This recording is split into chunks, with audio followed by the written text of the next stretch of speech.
Welcome back to the channel, and today we are here with our second rebuild of MLB The Show 26, and we're going to be taking over the Tampa Bay Rays. The Rays are not one of the best teams in the league. They're ranked 22nd here in MLB The Show 26, but they do have an amazing farm system that is capped off by Junior Caminero, a third baseman at 22 years old, 89 overall with A potential.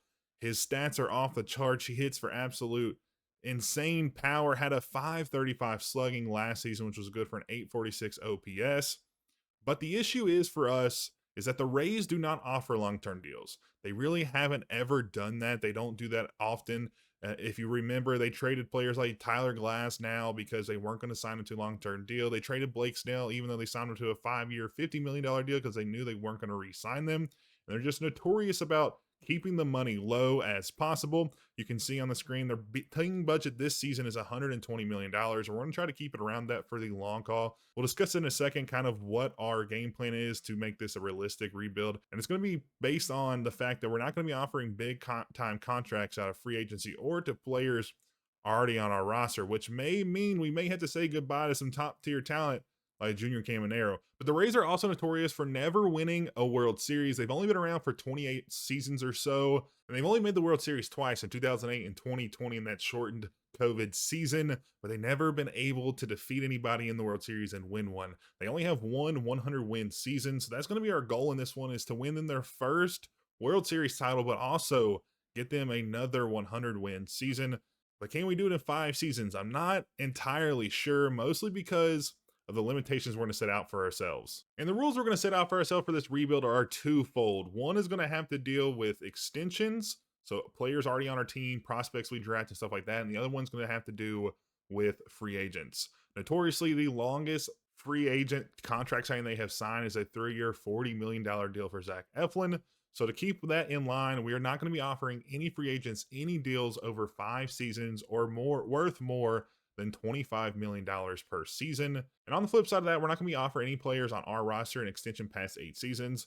As we all know, Wander Franco was one of the top prospects in their organization, and they offered him an 11-year, $182 million deal before, the out of baseball stuff happened and he was kicked out of baseball. And so we're going to have to keep things on a budget. So it's going to make this really, really difficult. And right now you can see kind of what our budget is. It's $110-ish million. They don't really have anybody on a multi-year deal. The Rays have always been cheap. They're going to be cheap in this rebuild, and we only have a handful of seasons to get them back into a position to be competitive. They have been competitive for us, so this is a system that can work, but we have to draft extremely well, and we have to utilize those draft picks at a very quick rate. They may have to come up quicker than what you would see in most rebuilds. They might not have that 3 to 4 year timeline that a lot of prospects get. They might have to come in a season or two. But looking at our roster right now, again, Junior Caminero over there at the hot corner, 89 overall, going to be our best player by a wide margin. Behind him is going to be Drew Rasmussen, who's already 30 years old and almost has his 6 years of service time. So he will be on free agency watch in 2028. So we have him for 2 years. Maybe he can be a trade deadline piece for us to pick up some prospects. Last season, in 150 innings pitched, he had a sub-3 ERA, so very, very solid for the Rays, but the 2 seasons prior to that, he only accumulated about 60 innings in total. So he can also be on injury watch as well. And then on the other side of the diamond, we have Jonathan Arenado, another solid corner infielder, very good against right-handed batting, against right-handed pitching, 87 contact, 78 power. So he'll be a very good cleanup bat. And he also had good stats last season, coming in with almost a 900 OPS. But a similar situation, we only have 3 years of control over him, so he may be somebody we move down the line just because he's not a top-of-the-line first baseman, and he's not going to progress too much past where he is since his potential is only at a B. Then we move on to the bullpen, which is actually really good, a top third of the league. You got Griffin Jacks here, who's really solid, one of the top relieving arms in the bullpen. He's played for Minnesota for a while before they went in kind of a rebuild mode last season and moved him. Didn't have the greatest year last year on a couple teams, but before that, he's had solid stints in the Twin Cities. And Edwin Acita, another solid 80-plus reliever. When there's not a ton in the game, I think there's 10 to 15 relievers in the game that are only 80-plus. So we'll have him here. Again, he didn't have the greatest season last year, but in 2024, a killer season, 40 innings of work with a sub-2 ERA. Very good for the righty. But outside of that, there's not a ton of players. Chandler Simpson is one of the fastest players in baseball, so we'll definitely get some use out of him in that category. He's also really good in bat to ball ability, so maybe he can be a guy that gets on a ton and just, runs around the bases and really steals a ton of bases for us throughout the years. So now we get over to prospects. The top prospect is going to be Carson Williams, a shortstop who can play in any of the infield positions, second base or shortstop. Looks pretty good on paper. Would love to see a little bit more improvement in the contact. In his short stint in 32 games and just under 100 at bats last season, not anything that you're going to write home about. A sub 600 OPS. So this year we're going to need him to improve pretty significantly, pretty quickly. We do have, we have the 6 years of control over him still, so we have a ton of time to really get him through the development process and really become a top tier player.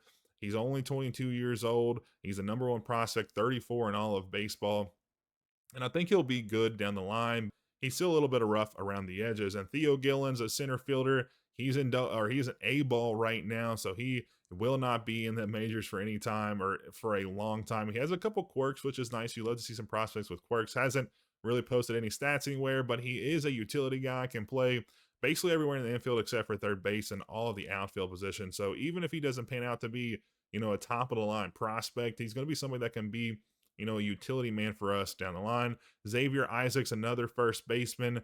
We may look to move him if we don't move our other first baseman right now, Brody Hopkins. And Hopkins does have outlier on his sinker, so that is electric, and that's really interesting. I would love to probably see him in the next few years. But as we get down the rest of this list, we can see that a lot of these guys just don't have a top of the line potential, and they're going to be really rough to get into the majors at some point. They may play some roles down the line, either as some trade pieces or back of the lineup type of guys that we just pull up in case there's injury, or we move some guys at the trade deadline to free up some cap space or trade for more prospects, whatever it may be. Some of these guys will probably end up seeing the majors. The Rays always kind of move up some of their younger guys at some point. They also tend to trade a lot of those guys that are at the top of the list because they're always not willing to sign those guys to long-term extensions. And for our first draft, our plan is to go with these three positions on the board. Starting pitcher is basically what carried the Rays to that 2020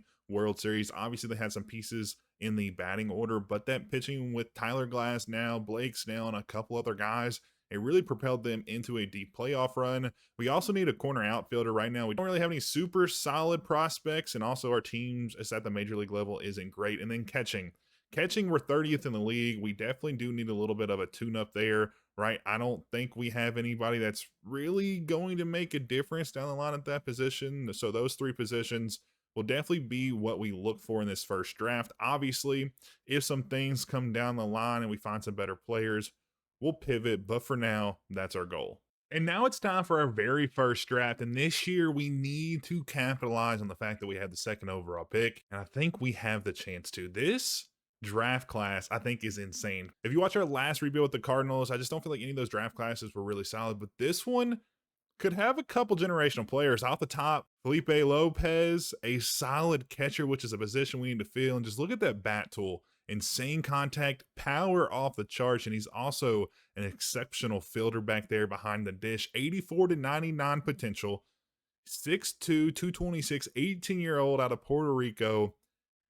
He could be our option if he slides to number 2. But if he goes number 1, Sherwood Humphreys is also a solid option. We have him projected number 2 behind Lopez.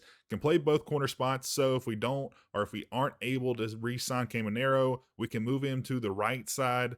Or if we are able to sign him, we can move into the right side. If not, he can backfill him. Not as good of a bat tool. Pretty solid contact both ways, but he is a power hitter at heart. That power is insane. Decent fielding, honestly decent speed, and that durability is really, really good down there. He's a one-year junior college player at 5'10", 20-year-old from Ohio. And then from there, we have a couple other guys. We have Sean Dickens, not too shabby. He moved up from 4 to 3 on our board. We were able to scout him a little bit, but I don't think we'll be choosing him. Geraldo Ramirez, another solid player with potential off the charts. Very, very good. And then Christopher Albus, another guy, he slid a little bit, but this draft class is insane. One guy I do hopefully that slides a little bit or just doesn't get picked up is Brendan Walker. We had this 37th pick in the first round. He's projected to go 36, but we have him all the way up at 6th. He's not crazily versed with the bat, but the fielding, speed, arm strength, he's a very good fielder. And honestly, we could work on that bat a little bit. And then same thing for Antoine Sohn, an international pitcher who we have projected going 7th, but he's slated 40th on the MLB board. So if he's getting overlooked a little bit, we could get him in. He is a solid righty. We did a ton of work in the back half after this draft. Willie Escalano is a guy who we could pick up in the second half of the first 100. He's projected to go 57th on the MLB board, so we could pick him up as our second or third pick, but we have him all the way up at 22nd. He did opt out of his doctor interview, so that's a little bit worrisome. But Sean Clark, another guy who we could pick up with our second pick possibly. But all in all, I just think this draft class was really solid as we scroll through some of these guys so y'all get a look. I think there's a possibility that we get 2 or 3 guys with very high 85 plus potential. And if that's the case, we could be in a good situation going forward in the next handful of years. So to start us off at the number 1 pick, it's going to be the White Sox, and they get Geraldo Ramirez. So we have our choice of the litter here. And obviously we are going to go between Felipe Lopez and Sherwood Humphreys. And just looking at these two guys, obviously Humphreys can play 2 positions, but catching is just such a unique position that there's just not a lot of top talent. We do have obviously top talent in the game, but just being able to get a top guy at the position that absolutely rakes, that can hit, he probably is going to be a 35 plus homer RB guy that can also hit for almost 280 plus OPS into the 850s consistently, I think. Unless he's just some reason a bust, I think we could really knock him down here and nail down a solid spot. He also can go under slot value. He's only 6.6 bonus demand. Obviously, that'll go up if we draft him second, but he could be a little cheaper. The only issue is if we bust, we're going to be really upset if we don't get Humphreys. But I think we're locking in. We're bringing Lopez as our first draft in this rebuild, and hopefully he'll hold us down a catcher for a long time to come. And then at the number 3 pick, Sean Dickens. They skip Humphreys and go for the shortstop. All around, he looks like a solid player, so I can understand why they would go for that. But looking here, oh my goodness. Oh my goodness. Humphreys falls to the 37th pick. And we got to pick him up. We have him projected second on our board behind the guy that we just picked. This might be the most insane draft. Again, the contact isn't insane, but that power is incredible for a youngster like that. He's only 20 years old, bats a lefties too. Oh my goodness. I mean, there's nothing else to consider here. Sherwood Humphreys coming in to the Rays organization, and he'll probably slide in at first base unless we move Caminero at some point. And then, of course, Sean Clark goes 1 pick before us. If we could have three-peated with these 3 guys, we could have been set for years to come with top draft picks. But looking around the board and kind of what we have left, obviously, Newton Bright is a guy that we scouted, but he fell a little bit and opted out of his doctor's exam. Sandy Everett isn't too shabby, but he moved up to 80, so we might go for him in our second drafted round or second round 70th pick. Then we have Leonardo Vaccaro, another starting pitcher out of the East region, and then Vinny O'Rourke, a guy that we haven't scouted fully that fell pretty significantly and just doesn't have that good of a potential capability.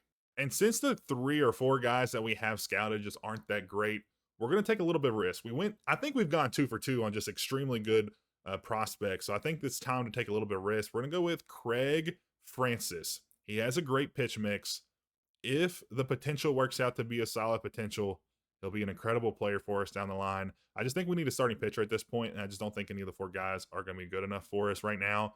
So we're going to pick him up and hope for the best. But again, if he is a little bit of a bust, I think with our first 2 picks, we'll be definitely covered for a while. And now at the 70th pick, we're going to go with Sandy Everett. We had him scouted. We didn't take him earlier just because I just didn't feel the value was there. But at the 80th pick, I definitely do think it is there. Looking at his stats, he's a 4-seam, 2-seam sweeping curve and changeup.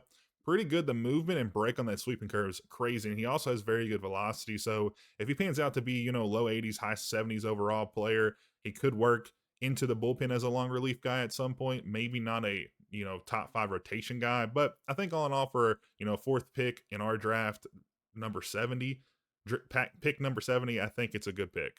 And now for round three, we're only at round three, which is insane. We're kind of getting into the weeds where we don't really know what to do. There's not a lot of guys that we've scouted left. We really only focus on the top 100 since we had, 4 picks in that, or we have 5 picks in the top 100, but we focus on the first, 70. We did scout some guys, but they obviously got drafted a little earlier. I think with the ability to kind of risk it a little bit more, we're going to go with Roberto Ayala just because we scouted him 15%, so not a ton, but he just has a higher ceiling than Pedro, and he also has a lower floor. So unless something crazy happens, I think we're going to go rock with him, and I think he'll be a solid pick. Obviously, not scouting these guys hinders us, but all in all, I think a solid draft pick there.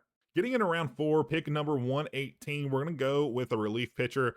In the last rebuild, I just saw that so many people were getting lucky with really solid relief pitchers or closing pitchers. There's no closing pitchers left on the board, which is insane. So we're going to go with a relief pitcher, and we're going to go with Pedro Olivio, or Alivo, however you pronounce it. We're going to rock with him. Good pitch mix, obviously good present stats, but without scouting him, we'll never know. So we'll see in a couple weeks how he pans out. And we're going to pair him up with Geronimo Reyes, another relief pitcher that we really know nothing about. Hopefully he pans out, but with that 92 potential, he's pretty intriguing. And then we're going with Ralph Cora, a Discover player that I didn't even scout. Again, if it works out, it works out. And Junior Caminero will also get into the home run derby with 30 bombs this season. That's good for a third in the league. So if he keeps panning out, he'll be a strong contender for, a batting title, maybe the MVP at the end of the year. And as we near on the trade deadline, we're going to get an absolute bomb of a deal. Right now, we're first in the division, 61-40, but I don't think it's going to be worth it to keep pushing for that. I don't think we're going to hold on for the rest of the season. Our team's just not very good. We have a lot of injuries on the team as well. I think there's 3 or 4 guys with like months-long injuries right now. Griffin Jacks being one of those guys, but Drew Rasmussen's also had a solid year, a 3.23 ERA. He's $4.3 million per year for the next 2 years. And I don't think that's going to be our timeline to win the World Series. So we're going to be trading him to the in-division. Yankees don't love that. But we get Jason Dominguez in return with a ton of team control, 2 years of renewable deals left in the arbitration. And we get Carlos LaGrange, the number 4 Yankee prospect, 22 years old, B potential, pretty okay stats, but that velocity on that fastball gets up to 97, and he has outlier on it. So he's going to be heating it up.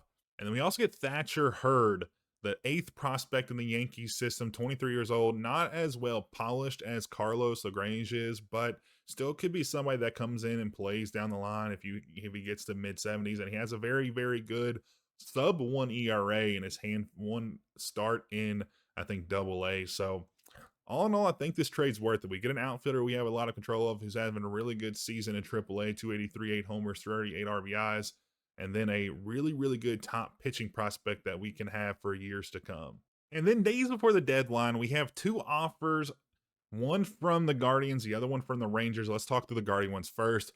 Ralphie Velasquez and Angel Martinez for Cedric Mullins and Yandy Diaz, both guys that we only signed to 1-year deals and $19 million both between them. It'll give us some more options in the offseason to sign maybe a 3-year deal for a little bit more to get players for a little longer term. But both these guys are really solid. Ralphie Velasquez is a top 100 prospect at number 69, which is very, very nice. And that Angel Martinez is a center fielder who is very serviceable, doesn't have the greatest speed out there, and his potential actually did just go up. But he is a switch batter and can play a ton of positions, so very good utility there. And then Ralphie Velasquez is a guy who can play catcher, first base, and left field. So again, a lot of utility, has 2 good quirks. But on the other hand, we could get Kumar Rocker, who is a MLB-ready 26-year-old pitcher.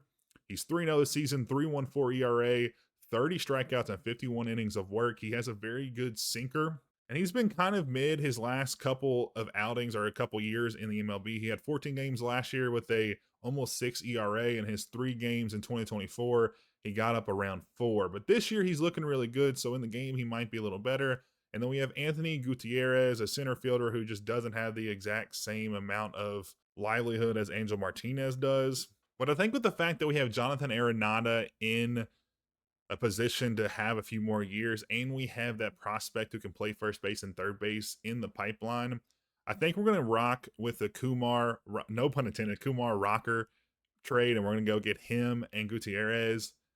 And I think that'll be good because he's a solid pitcher. And if he can get into the 85s, 86 overall area, he'll be really, really good for us and can be very pivotal in a playoff run down the line.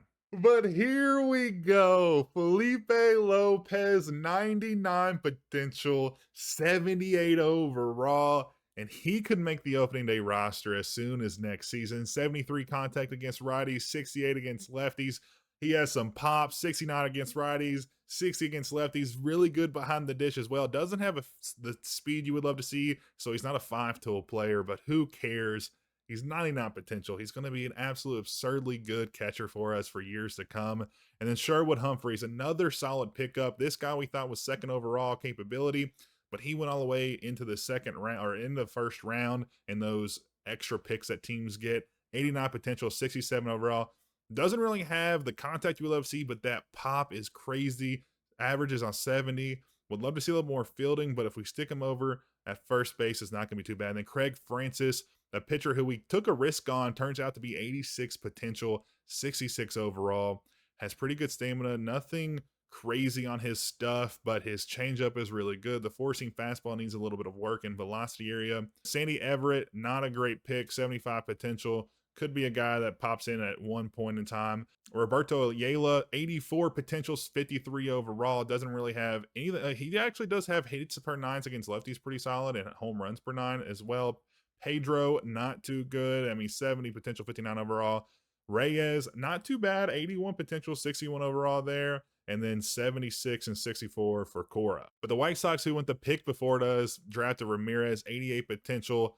Not too shabby, has 65 overall. A starting pitcher who has decent clutch as well. And then the Twins drafted behind us, and they actually got a solid player. Sean Dickens, 92 potential, 68 overall, has really, really good contact. It's going to be a really good shortstop for them. Probably not the best fielding, so he may end up as a second baseman or a first baseman if they move him that way, but really good contact. They also got a really good closing pitcher, which again is the case this year. Those second round closing pitchers are insane. Sammy Casilla, a very, very good closing pitcher there. The Rangers got a Steven Pena picking up after they traded Kumar Rocker away, and then Henry Ochoa, another 90 potential plus guy. And then Ethan Wyatt, another generational guy in this draft. Again, I think it comes in waves. The whole Cardinals rebuild, I didn't see basically a single generational prospect, but we have two in this draft. Ethan Wyatt, a shortstop, 19 years old, very good contact, really good pop, really good fielding, a little bit more speed than our Lopez guy, but very good pickup for the Braves. And then the Reds have probably another good pick, 68, 97 potential, and that's probably the last one of the draft that had those really, really high potential grades. But man, we got an absolute gem in Lopez. He's only 18 years old. I'm not sure. I kind of want to play him next season, but I'm not sure we will, just so we can get more use out of him down the line. But man, oh man, he is absolutely absurd, and he's going to be crazy. He could change the organization very soon. So after that killer draft, we have to get into some decisions with the roster. We have a handful of guys that are some of our top players that are arbitration eligible. Evan Uceda, Jonathan Arenado, Gary Clevenger. But Shane McClanahan is a solid pitcher. He doesn't really show it in overall. He's only 80 overall. He's 28 years old, a lefty. And his stats this season look really good. His stats for the last few seasons are really good. All sub-4 ERAs in multiple 100-inning seasons. But he's going to be in his last year of arbitration next season, and I think we are going to offer him a long-term contract. And since we have the house rule where we can't offer anybody over 8 years extensions, we're going to set this to the maximum, and you see that it drops to $20.4 million per season. I think we're trying to get to that close to that as possible. And we're going to go with $164 million and see if we can keep him around. I think getting him on the team for a long-term contract, he's not an exceptionally great player, but I think he has a lot of room to improve and get to those mid 80s, and this deal should be pretty solid, and he'll sign that. So we have him for 8 seasons, and if we need to move him down the line, I think the contract's very manageable for some other teams, and we might be able to get some prospects back down the road. But the rest of these guys, we're going to let go to arbitration, and we'll decide on them later down the line. Jake Fraley is a free agent after this year. Gavin Lux is also a free agent after this year, and I just don't think either of those guys really fit to our plans. And as we get to the offseason, we see the Diamondbacks take down the Rangers in the World Series. They take the World Series back home to Arizona. I think that's their second in franchise history. We did end the season at 86 and 76, 10 games above 500. So very impressive for a team that wasn't ranked very highly. I know we traded some guys towards the deadline, but I think trading those guys allowed us to get more top prospects and really build that farm system. And I just didn't think we were going to hold on with the Yankees and the Orioles being solid, and also the Red Sox having a pretty solid team this year. I just thought we were going to fall off at some point. I know we kind of did it to ourselves, but we were only 2 games outside of the wild card spot. And in this situation with a team with so many young guys and so much young talent that is 10 games above 500 and only a handful of games back from wild card, I think going into the next season or two, we could have a really good chance to make a run into the playoffs. We also had Junior Caminero hit 52 bombs this year to lead the league in home runs. What an impressive performance from the youngster. And we can take a look at some of the awards. Aaron Judge go for the three-peat for MVP in the AL, and then Juan Soto takes down Shohei Ohtani to stop his three-peat. Cy Young goes to Zach Wheeler, and then all of the Phillies pitchers were competing for that Cy Young. Tarek Skubal. And we can go over to the Rookie of the Year. Murakami won. We didn't have anybody that was really going to be competing for that, which makes a ton of sense. And then Connor Griffin on the other side. But looking at some of the other awards that we possibly could have won, we did get a Silver Slugger award for third base. Again, Junior Caminero led the league with 52 homers, 118 RBIs. A very impressive performance from the 22-year-old. If he's hitting 50 bombs at 22, he could go for a 500 plus, maybe even close to 600 career down the line. But all in all, I think for this season, I think we're going to call it a big success. Getting so close to the playoffs with a team that probably really wasn't on paper really ready for it is really good and could lead to good things. Unfortunately, we will get some worse draft picks next year, but I think with our draft class this year, I think we'll be all right for a while. And with the limitation on only being able to offer a 5-year deal max to players in the free agent market and $25 million per year, we're going to have to really temper our expectations and kind of players we can get. A lot of these guys, a lot of the top guys want long-term deals. I mean, Nico Horner is the only guy that we've seen in the top, 10 that's won a 5 or lower deal outside of relief pitchers. But Tarek Skubal, 7 years, $43 million. Freddie Peralta, 7 years, 36. So we're going to have to find guys that may be a little younger, maybe a little bit more raw and unpolished, and hopefully depend on them to kind of develop into high caliber players over that 5-year time span. And Tarek Skubal will head to the Phillies. We just mentioned a second ago that all 3 of their starters this past season were in contention for the Cy Young, and they get another Cy Young winner to add to that rotation. Just an absolute absurd rotation they're going to have out there in Philadelphia. And for our first contract decision of the free agency and of the rebuild, it'll be signed, and I'm 90% sure this is Brandon Lau, and it is. He comes back to Tampa Bay. Last season in real life, he was in Tampa Bay. I think he got traded at the deadline to Pittsburgh, or he signed a free agency deal, 1-year deal with Pittsburgh this last offseason. We'll bring him back home for 3 years, just over $16.5 million, which I think is an absolute steal, under what he was wanting for, and it keeps in line with our house rules about free agent signings. And I think for a second baseman who's 86 overall, top 15 free agent signing this free agency period, he's going to be a killer deal for us. And we'll also sign Raymond Laureano. He's a left fielder, but we'll probably play him in right field. He can play both positions. It honestly just depends kind of how good the fielding is out there for Jason Dominguez. But all in all, I think a really good signing, 3 years, $16.5 million for a guy who put up like a 270 mark last year with almost 20 home runs. He should be good in right field. And if not, he is only probably going to be a holding spot until we find a really good outfielder to put out there. And we get locked in at the 16. The Giants move up 2 spots. Angels and Nationals both fall 1. And again, this could slow down, getting top prospects, obviously. But I think with the draft class we got last time and kind of the guys we're signing this year, I think we can make a good push pretty quickly. But time will tell and kind of how we pan out next season. I didn't think we were going to do so good this past season. So who knows? Maybe we'll, surprise me again and make it to the playoffs this year. And coming into another major signing for us, I'm not sure. It's Trevor Rogers, and we get him to sign the deal. And this one is right on the edge of the threshold. $24.8 million 5-year deal. It's pretty much the max deal we can make. But for a guy who's a top 10 free agent, who's 86 overall, he's going to be our ace for the next handful of years until we can sign, a top prospect, I would say, because we're really not going to be able to sign many better starting pitchers than that. So he could be the guy that bolsters us into the playoff runs. And then Matt Strom signs as well, and he'll pretty much close us out for this free agent class. We got 4 solid guys, a relief pitcher, starting pitcher, second baseman, our best player on, well, not on the team, but out of the free agent signings, Brandon Lau. And then we also got a right fielder, a left fielder that's probably going to play right field. And over these next handful of seasons, I think these are all going to play out to be really good deals. And as we get a few weeks into the season, we gave Felipe Lopez a chance to kind of show what he was capable of at the AAA level.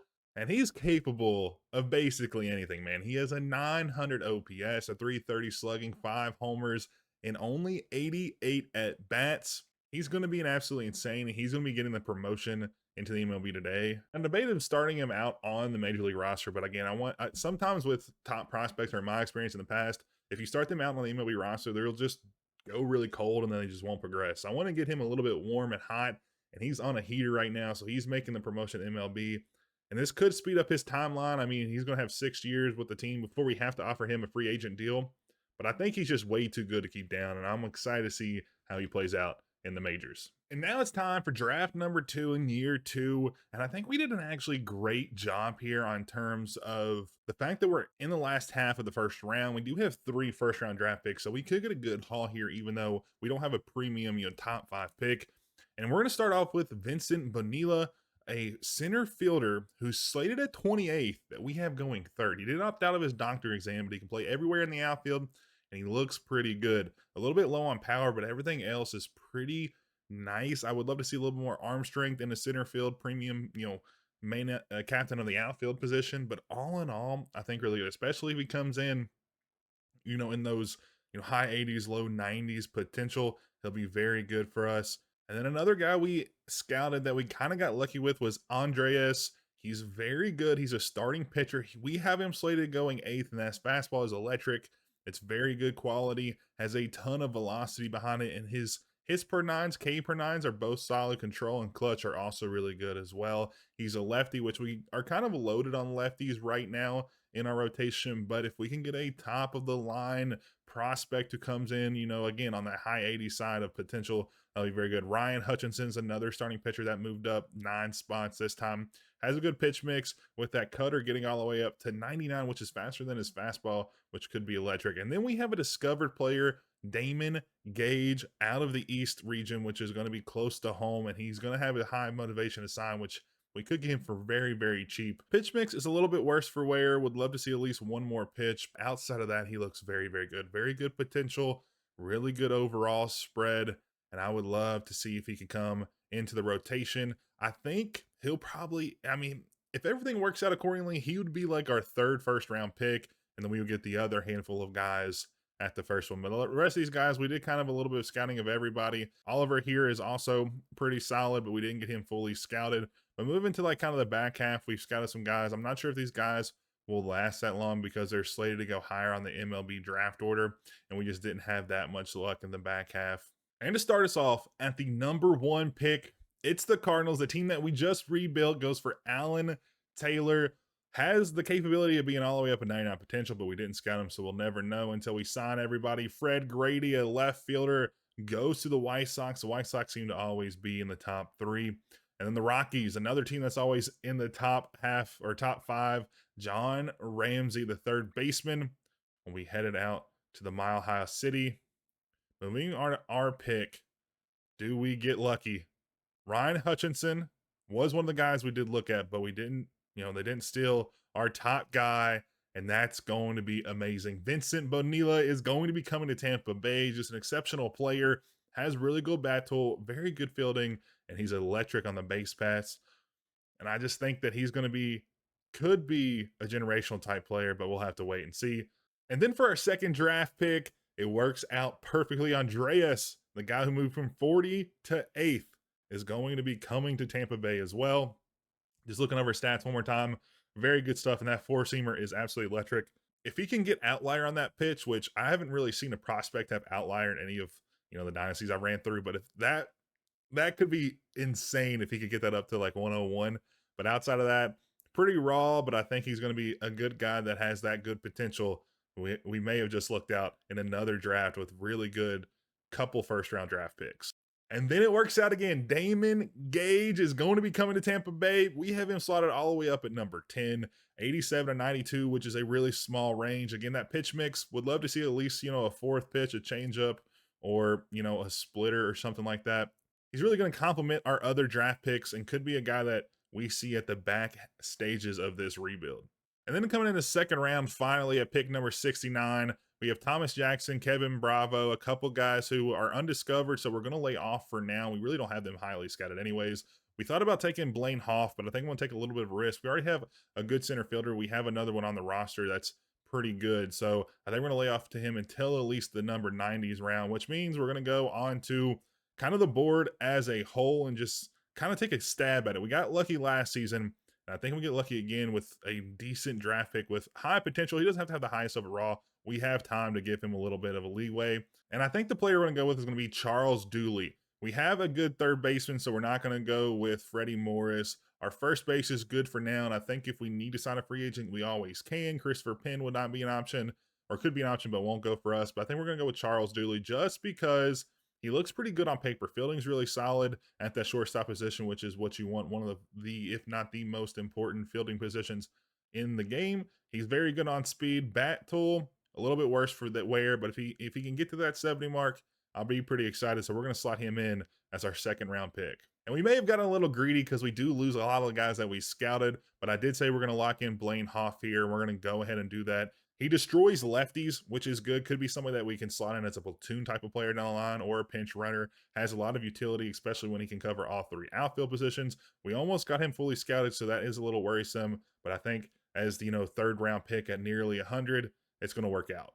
And now we don't have anybody else scouted, so we're going to be moving on just to any random Joe, and it's going to be David Hong here, a closing pitcher, which again, closing pitchers this year are pretty electric. You get really lucky a lot of times, and he has the capability of getting that 62 to 95 potential and really good overall spread. If he could just even work out as a relief arm down the line, I think it'll all pan out for a late round pick.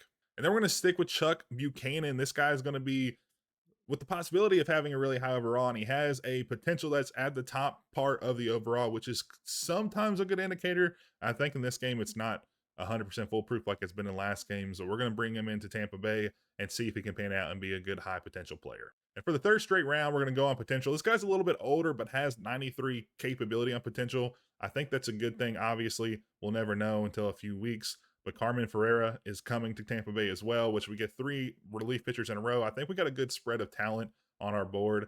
And as we look at our all-stars for this year, the Rangers took the basically whole field. Wyatt Langford, Corey Seager, Josh Smith, and Brandon Nimmo all on the starting roster. Junior Caminero makes, I think, his back-to-back appearance as the starter at third base. I'm not 100% positive. Y'all let me know. Junior Caminero has been a dog this whole rebuild. He's probably going to continue to be so. He just absolutely rakes. And to stick true to real life, the Rays are one of those teams that always likes to sell at the deadline if they don't have a good season. And we're not having a great season. We're 12 games back off of 500, which is, completely flipped off last year, even though we have a better team. But I think this is a deal we're going to take. They're offering us Steele Hall, who's the 28th top 100 prospect.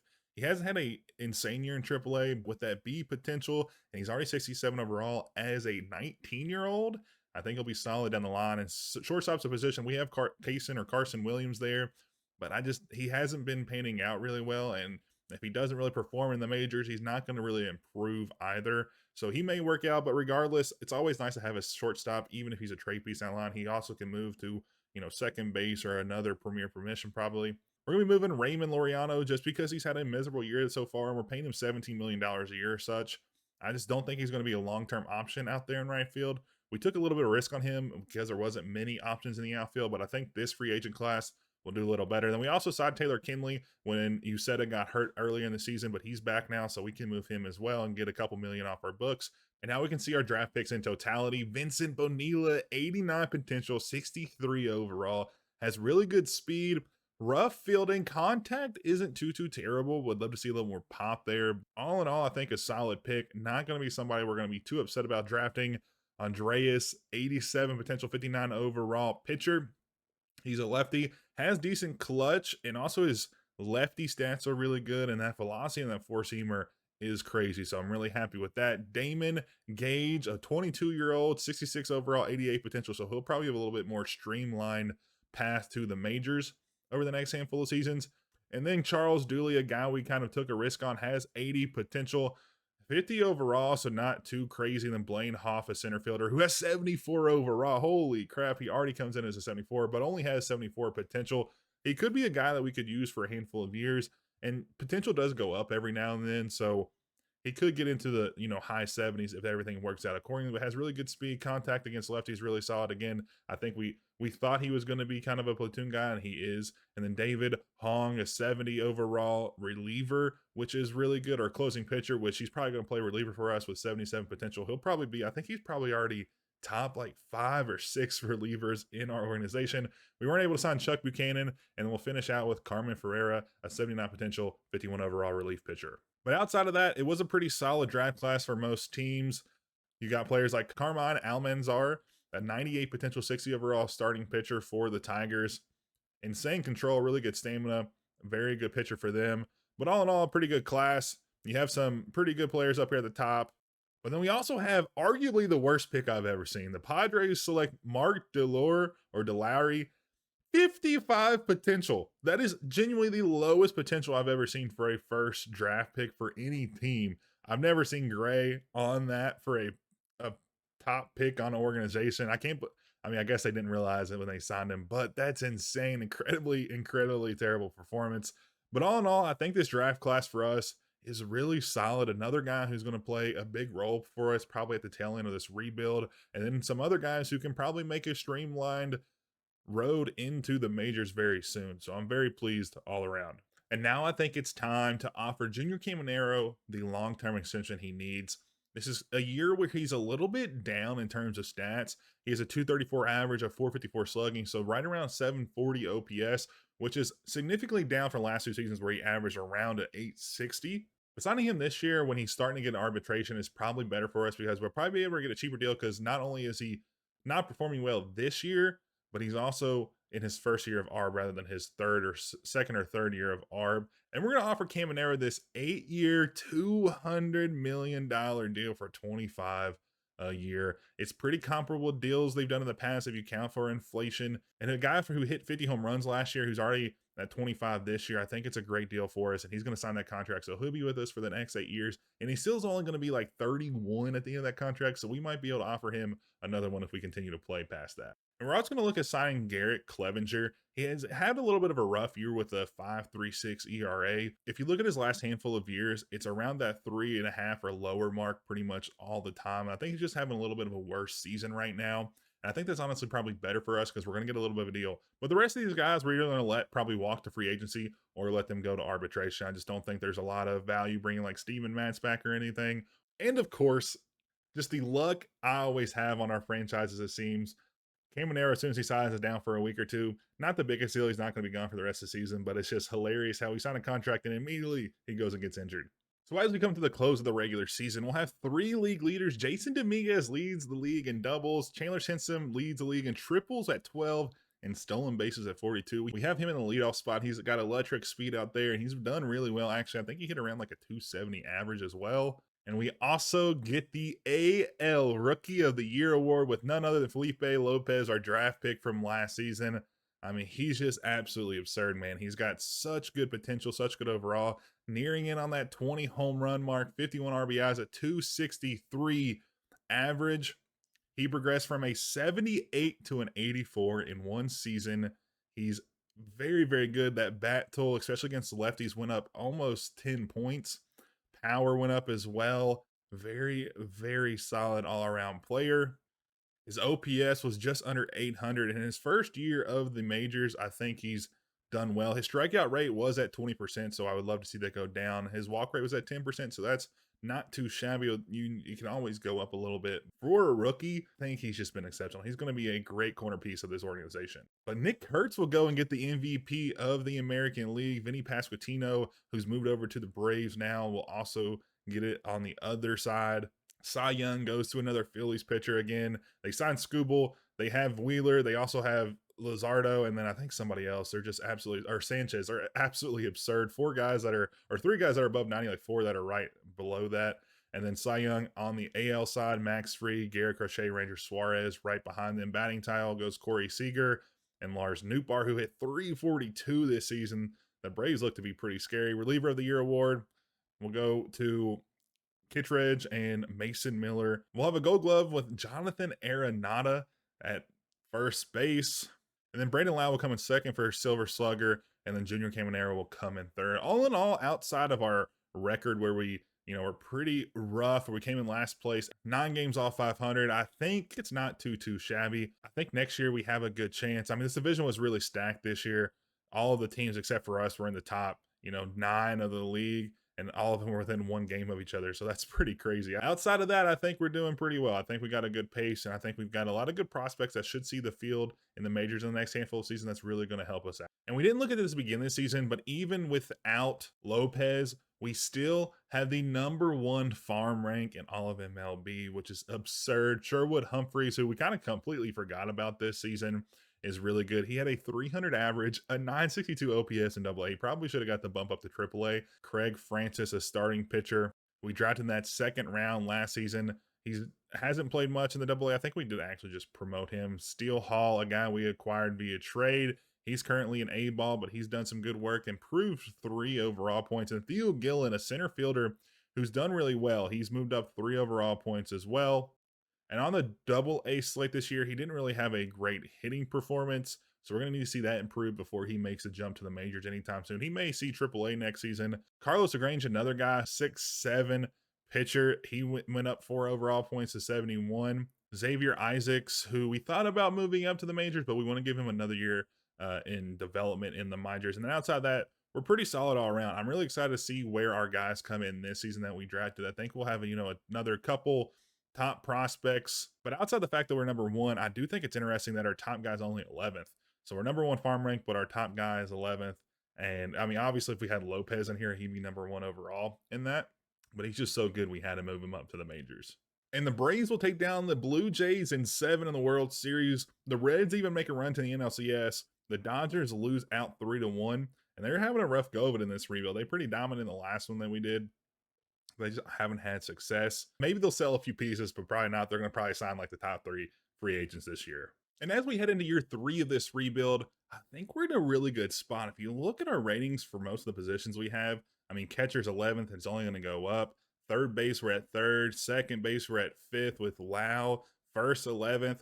Relief pitching, we're good. Closing pitching, we're good. So we're really good in a lot of positions. Our only weak spots are still starting pitching. And then shortstop, where we have Carson Williams. I think he's going to be okay at some point. He's 82 this season, coming off a year where he put up a 268, 307, 465 slash line, which was good for a 772 OPS. He did strike out 119 times, which he almost had more strikeouts than hits. I don't love that part of it, but outside of that, he's a pretty solid, player at shortstop. Could be a little bit better, obviously in contact and definitely in fielding, which makes me a little concerned. And then again, we're going to go for another outfield position player. We're probably going to go with right field again. We have Chandler Simpson, who's been really exceptional this year. I mean, he led the league in stolen bases. So basically, every time he gets a single, it's really a double. And that's on top of him hitting 275, which wasn't as good as his 2025 rookie year numbers. But for a 709 OPS for a guy who is pretty much only a contact guy and really steals a lot of bases, I think he's pretty good, even though the overall is only at 77. So again, I think our big focus is going to be on shortstop. We want to sign another starting pitcher, but if we can't sign one, I think we'll be okay. We have Kumar Rocker, who's still going to improve some. Carlos Lagrange, who's a really tall, powerful starting pitcher that could move up here. Craig Francis as well. And then we also have Brody Hopkins that currently is in the bullpen, but he could also play a role at 75 overall. So I think we have good youngsters there that can move up really quick. But if we can sign a cheap guy that's, low 80s, I think it might be something we pounce on. And the division just got a lot tougher as Mason Miller will head to the Orioles for a couple prospects from the Padres. He's arbitration eligible for the next 2 seasons, so we'll have to at least see him around for a little bit unless they move him. And we were trying to sign Steven Kwan as a left fielder. I think he's pretty solid, but the Dodgers pick him up for 6 years, 24. We just couldn't offer him that deal. And we'll have to go back to the drawing board. And the Blue Jays are also loading up. They get O'Neal Cruz and Marcell Ozuna. And I think our division's gearing up for another run where they're all on the top 10 except for us. And the Yankees signed Griffin Jackson, a relief pitcher, to bolster their bullpen as well. So all of our division rivals are going for it, and we just haven't been able to sign any free agents yet. And now's the time for our first contract decision of the second free agency of the rebuild, and it's going to be a no. It's either going to be Zach Wheeler goes to the Braves. We gave him a 2-year, I think 25-ish million dollar deal, so he'll go with the more money and head down to Atlanta.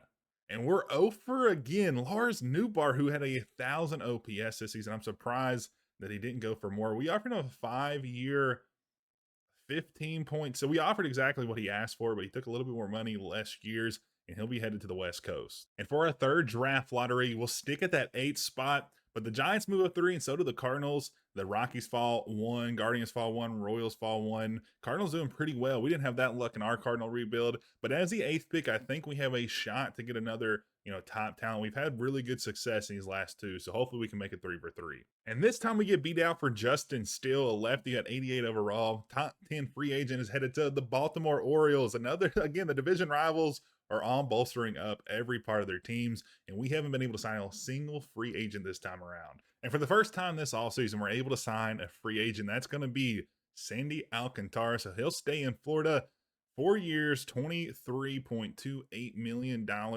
right under that threshold of years and dollar amount. And I think he'll be solid. He'll probably be our 2 or 3 man coming into the regular season this year. He's a top 15 free agent, and I think he gives us another really good arm in that rotation. And as we start the 2028 season, we're still the #1 farm system in the MLB. Now Vincent Bonilla is at the top of the leaderboard. He is very, very solid. He's still an A-ball, so we'll probably move him up at some point in the season. Sherwood Humphreys as well is still here at number 2. We still aren't seeing a ton of luck in the top 100. Our best players at 14, and then Sherwood's at top 20. I just think that we have a lot of solid guys. We just don't have the premier prospects. Obviously, we have Lopez, who is just a generational prospect who already is up in the majors. But outside of that, I still think we need to find, 1 or 2 guys that can get promoted here over the next handful, not even handful, next season or 2 to really round out our MLB roster. And as we push for the playoffs, we're 45 and 40. We're sitting, I think, 3rd or 4th in the division just because the AL East is so insanely good. We're going to make this trade. Kerry Carpenter, a right fielder who's having a solid year and is hitting a hot streak at this moment. He only has a 1-year deal left. He's going to be a 1-year rental, but I think if he can push us into the playoffs and make us have a deep run in year 3, it's going to be solid. We've traded Xavier Isaacs away and Anderson Brito, one of our top pitching prospects. Xavier Isaacs is a solid player, and I think he would be good down the line, but he just really hasn't panned out in the last 2 seasons. And we also have Sherwood Humphreys, who can play at first base and will likely play at first base down the line because Junior Caminero has that long-term deal. I think it works for the best. Kerry Carpenter's solid. He's going to play it probably DH, or he may slot in right field. Just depends how we set it up. But I think giving us a hot bat right now, if we can steal a couple wins going into the All-Star break and trade deadline, that'll be really, really good for our chances to make the playoffs. And as we get into our third draft here, we have some decent options off the top of the board. Luis Calero is a solid third baseman. Again, we have Caminero for a long, long time. He could slot in as a trade piece or something, but at this, with the 8th pick, you kind of want to take the best slots available. And then we have Stefan Seo or Seao or Seo, however you pronounce it, a very solid pitcher, but he is undiscovered, which is going to be something we might want to play into that round 136 pick. And we have Ricky McCall, a guy who's moved from 12th to 7th, a first baseman. Can't play anywhere else, but that bat tool is electric. Very good contact. We did get pretty lucky in the back half of the top 100. Nelson Roush, a guy who moved up from 74 to 37. Somebody we could pick up in the 2nd round or 3rd round. A discover player, Felix Gutierrez, another solid starting pitcher we could pick up in the later rounds. Chris Fernandez, another guy who's jumped up a ton from 99 to 40. Doesn't have the greatest pitches or pitch mix, but with that potential capability, it could be a solid. Then you have Grant Shartner. I'm pretty sure that's how you pronounce it, but he's a starting pitcher as well. Doesn't have the overall capability, but 86 to 96 potential. Moved up from 77th to 49th. Could be a guy who we want to really take a hard look at. The pitches aren't great right now, but could develop into something else. Oscar is another guy we can look at picking up in the later rounds. But all in all, I think a lot of these guys who we looked at and scouted later on did really well. And at the #1 pick, the St. Louis Cardinals take Ray Jack, a left fielder. We didn't scout him. We typically don't scout anybody out or up above the top 8 or whatever our draft portion is. Nicholas Sears goes to the Royals, a second baseman. Again, another guy we didn't really scout. And then Ford is going to go to the Mets, a starting pitcher. Again, another guy we didn't really scout. So off the top, anybody that we scouted isn't taken. And so now our decision comes down to these 3, Calero, Stephan, and Ricky McCall. And since Stephan Seo is a discovered player, we're going to lay off him for now. And hopefully he lands us at that 36th pick. If he gets taken, I understand he's a solid player. It's kind of 50-50 this year on if teams take your, discovered players. Last year, they wouldn't take them at all. So you could get them, at the last pick if you wanted to. And I think we're going to make our choice. We're going to go with Ricky McCall. He has a better bat tool, power, contact, really solid. Fielding for a first baseman isn't super, super important, but it's serviceable for sure. And I think he's going to be just a better pick all around than Calero. Calero does look very good. The power's there. Contact's a little bit lower than what you would want to see. And fielding is really solid as well. So I think we're going to rock with Ricky McCall and kind of see where we can go from here. I really hope we don't bust. I mean, he went from 12th to 7th. They both opted out of their doctor's exam. They both have the same range of potential, given that McCall is a hair lower, but that overall capability starts off higher and goes higher. So I think McCall is the best all around. I think it's going to be the best bet. So we're going to decide with McCall here, and hopefully it doesn't bite us in the back over the next few weeks. And Calero will go to the Mariners at the 12th pick, so we'll have to take a peek at that. As our round 136 compensation pick, we're going to go with Steven here. Again, a very solid pitcher, has very good hits per 9 versus both sides. Ks per 9's not too bad either. So we're going to get him here and see if he can pan out and be a really good starter, somebody that we can move up very quick. I mean, if he comes in as a 75 plus, he could make the majors as soon as next season. And then this is the draft of hard decisions, because now we have Roush versus Santo. Santo has a very, very tight potential, higher potential capability than Roush. Who am I even talking about? I think, hey man, but he's older. He's probably going to come in the same overall, so he's going to take forever. So he's going to be like a later. I still think Santo is a better choice, even though it might take him to a later age to get into the MLB. He might be 28, 29 versus 25, where Roush could be.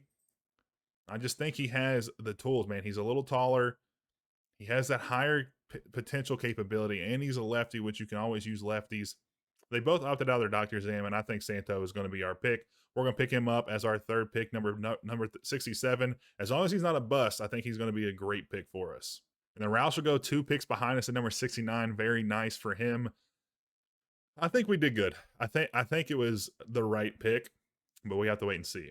And with only a handful of seconds left, we're going to go with John Robinson. If he can be our backup catcher to Lopez, I think he'll be good and give him some breaks.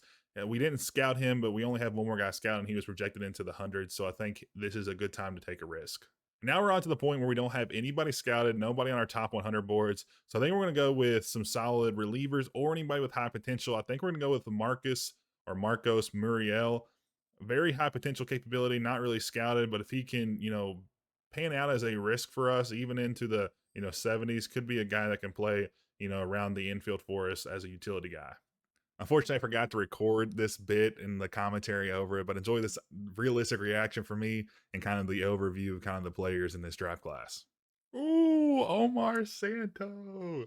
Let's go. Oh my. Hey. A little low.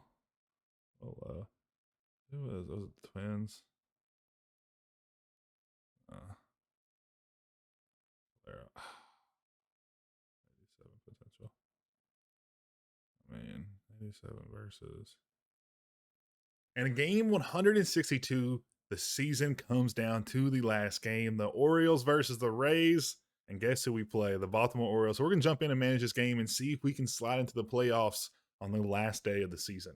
And we'll be here on the road against the Orioles in a game that could send us to our first playoff appearance in the rebuild. We have to win here first. And as we get into the later spots of this game, we are going to take an 11-1 lead, which puts us on good pace to get this one done. 12-1 as we go into the bottom half.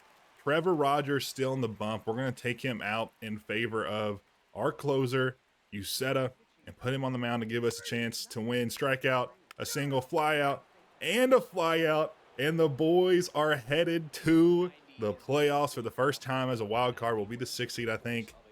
This is electric stuff. 3 years in, we make our first appearance, and this team's really solid. We had some slippery play there towards the middle part of the season, but that we did have some big injuries at the time.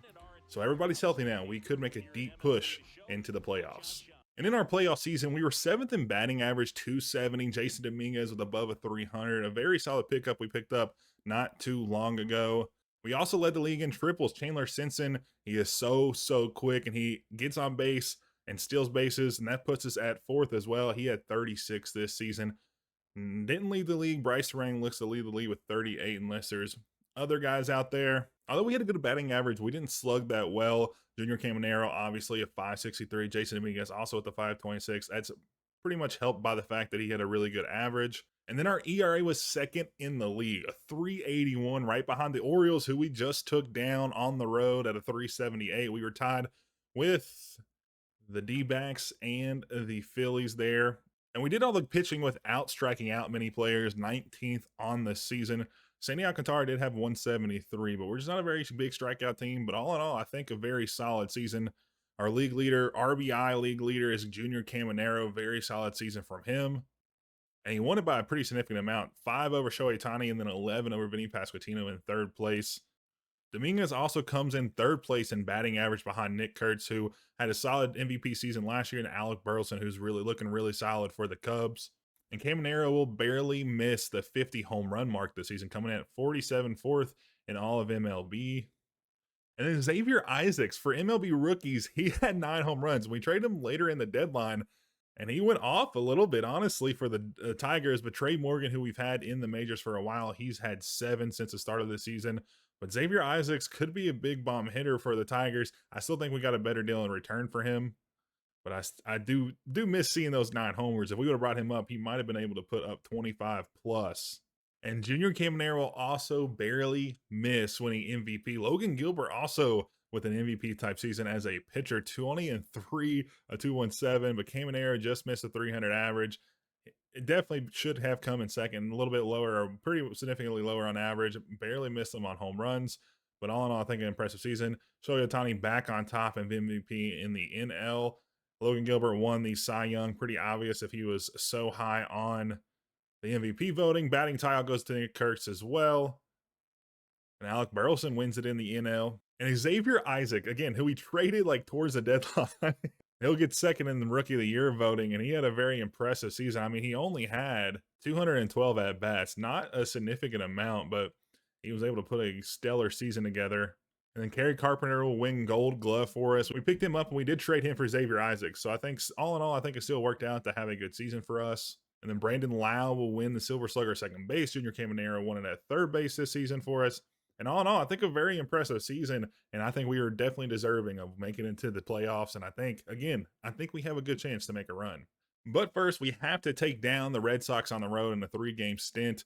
They were 1 game better than us in the division. They won the division title. We were 90-72. They were 91-71. So such a close division race. We do eventually get in the wild card, and it'll be a 3 versus 6. It'll be Garrett Crochet versus Shane McClanahan, and we did a good job of getting some hits in that top of the first half, but we weren't able to put anything on, and the Red Sox are going to run away with this one early, and we're not going to be able to scrape anything back in the 7th, but we get close in the 8th. We put up a 5 spot.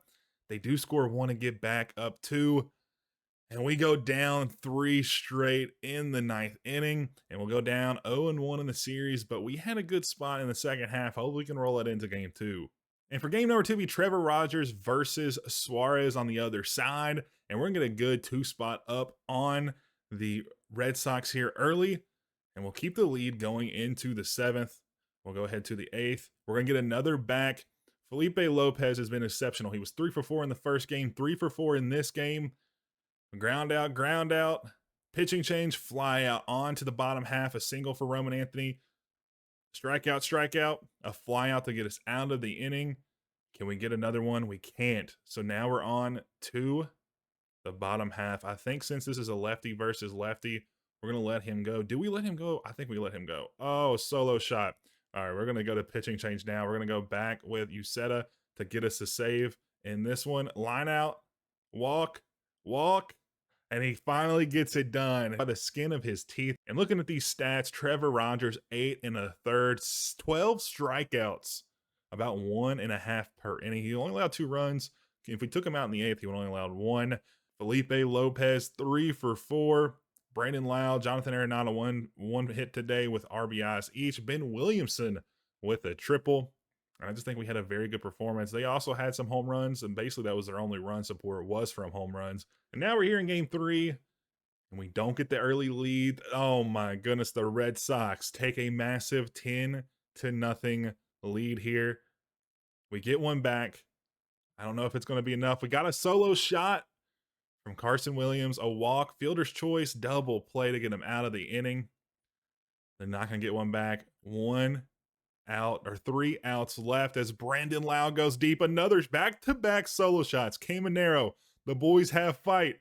A fly out, a strikeout, 1 out remaining, pitching change, and the Red Sox will take us down in 3 games. And season 3, all in all, was a success. Obviously, it doesn't feel great to lose on the road, but hopefully next season we can take the division and get a bye and make it to the ALDS and make a good push. I think this team was geared up if we could have gotten past the Red Sox. Obviously, that big blow-up inning in, I think, the 5th or 6th inning really did us in. But the boys had fight, and we had Kelly Carpenter is the one-year rental that we have, so we may have to pick up another piece in free agency or find a guy next season we can pick up.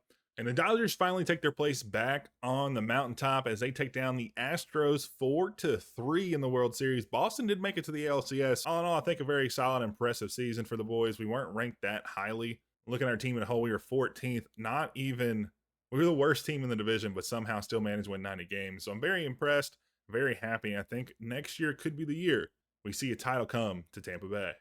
In the first step of any offseason, we're going to let Ryan Pepiot walk. He's 83 starting pitcher. He does have V potential, so he'll probably hang around that for a while. He's only 31 years old, but we do have a couple good guys in the wings. Kumar Rocker still improving. Joey Boyle is probably the weakest of the bunch, but Steven Co, a 75 overall B potential player, I think he can move into the roster maybe, halfway through the season. And then Carlos LaGrange, a heat throwing 6'7" pitcher that I want to use, and I want to get him up into the majors. He's went up 2 overall points, so if he can get into the high 70s before the season, he'll make it. But even if he gets in halfway through the season, we can bring him up, and I think we'll have a really good roster. And the Blue Jays go ahead and bolster their rotation with Logan Webb, bringing him into Toronto for the next 4 seasons. So they're going to look to make some tough competition. I think they finished 3rd place in the division, so they're looking to get back to the playoffs this year. And the Yankees are making some interesting trades. They might be going into full rebuild mode. They traded away Austin Wells, their starting catcher, for Mauricio Portillo, the starting pitcher who looks to be good down the line, and then Matt Shaw, a 3rd baseman. Interesting choices by the Yankees. So we tried to sign Vinny Pasquantino for 5 years for, I think, $25 million, but he goes ahead and goes for 9 years, 23 and some change to the Red Sox. So that is a massive, massive flip. Not only does he go to a good team, but a team that we have to compete with in the division.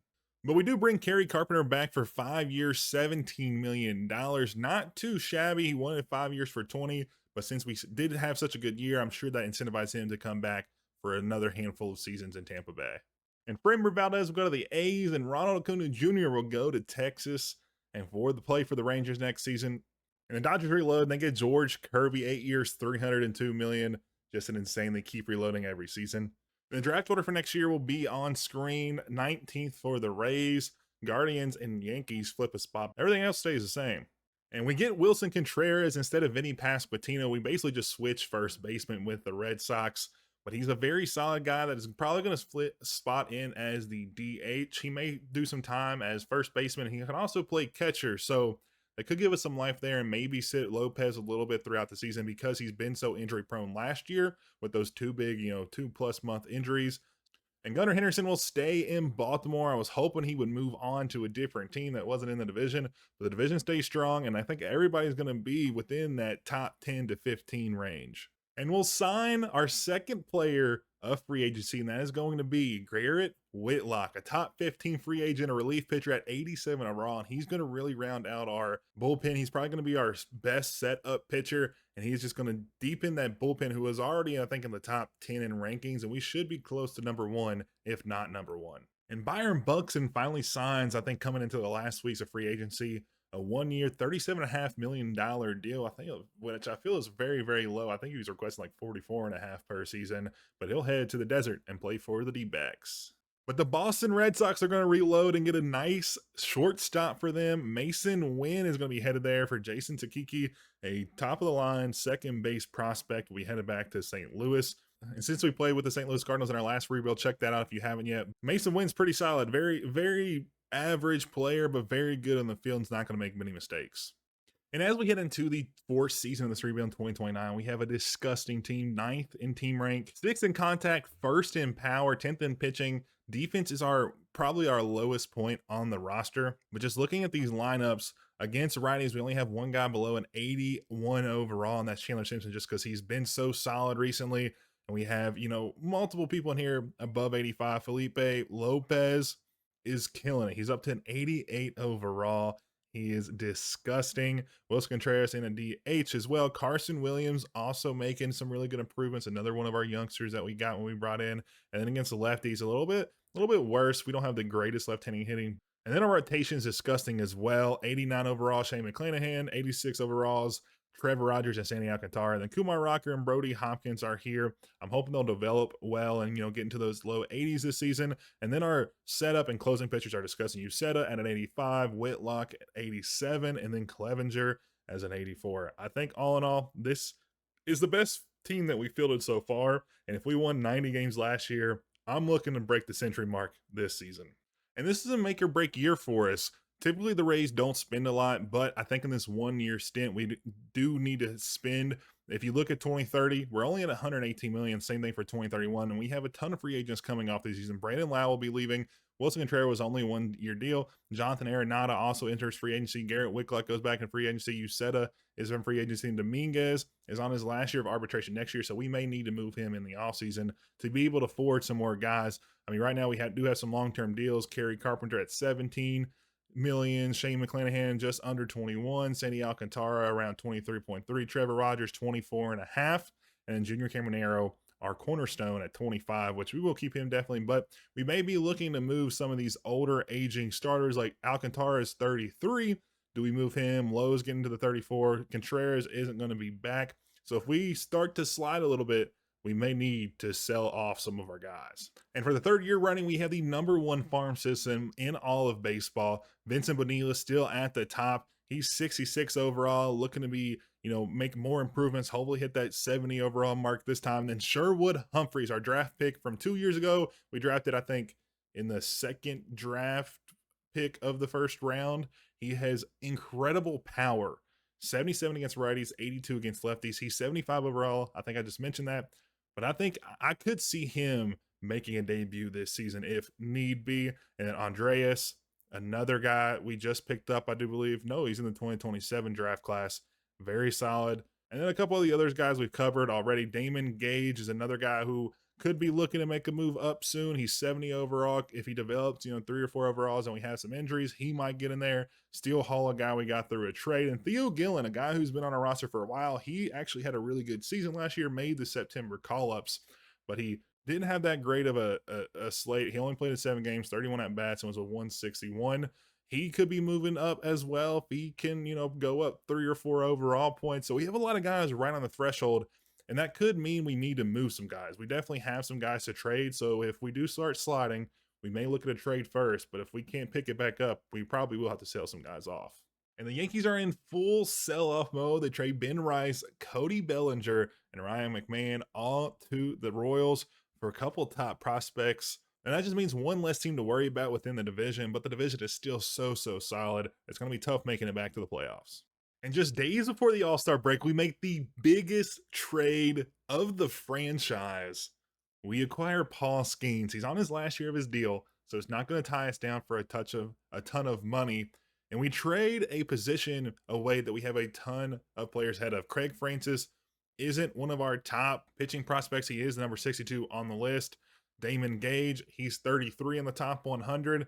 Steele Hall, another top 100 prospect, and then Johnny DeLuca to round it out. And while this may seem like a large haul, we have a chance to win the World Series this season. We're a very strong team.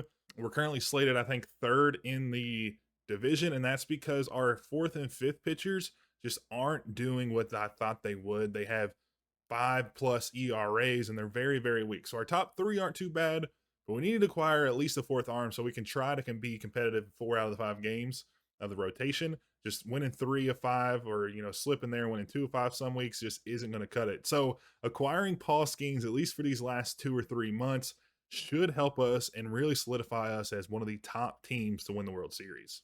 And with that trade going through, frees up a space in their center field position. We're going to move up Theo Gillen. He hasn't had the greatest of seasons in AAA, but we do need a center fielder. I don't think anybody on our team or on the current MLB roster can play there as a secondary position, so we'll bring him up just to give us some life out there in center field when we need it. But all in all, I think this trade really puts us in a good spot. And for the fourth draft, we were having a really tough time of trying to find somebody at the 19th pick that we wanted to take. But I think we found our man, Gustavo Gomez. Out of the Central U.S., an 81-96 potential pitcher. He's very rough around the edges. I mean, he was slated to go all the way as 57th, but we have him moved up all the way to second on our board. He's 100% scouted. And if we can get an absolute steal at 19, a guy that has, top 2 capability in the draft, it's going to be a huge, huge thing for us. But the rest of these guys, it's been pretty rough trying to get these, guys scouted. We don't really have a ton of guys. We were trying to scout around that 20 to 25 mark, and all of them were pretty much bust. So luckily we did find somebody at the top. Outside of that, it doesn't look like it's going to be a very strong draft. We've had, with us being this far into the rebuild, I'm not going to harp too much on it, but we'll go through them here quickly and cover the draft picks. And with the number 1 pick, the Cardinals take Lynn Watson, a shortstop at number 1. At number 2, the Angels go for Justin Valenzuela, a top 5 pick slated on our board. As long as somebody goes for our man, I think we'll be okay. Rory McCracken, a top 4 pick slated. He's a starting pitcher. He'll go number 3. And then it worked out like a charm. We'll be taking Gustavo Gomez. We'll just show his stats here once again. Not super, super great, but that cutter, circle chain slider combo I really like. And I mean, he runs that slider all the way up to 90 miles an hour. That's absolutely crazy for a slider for such a young guy.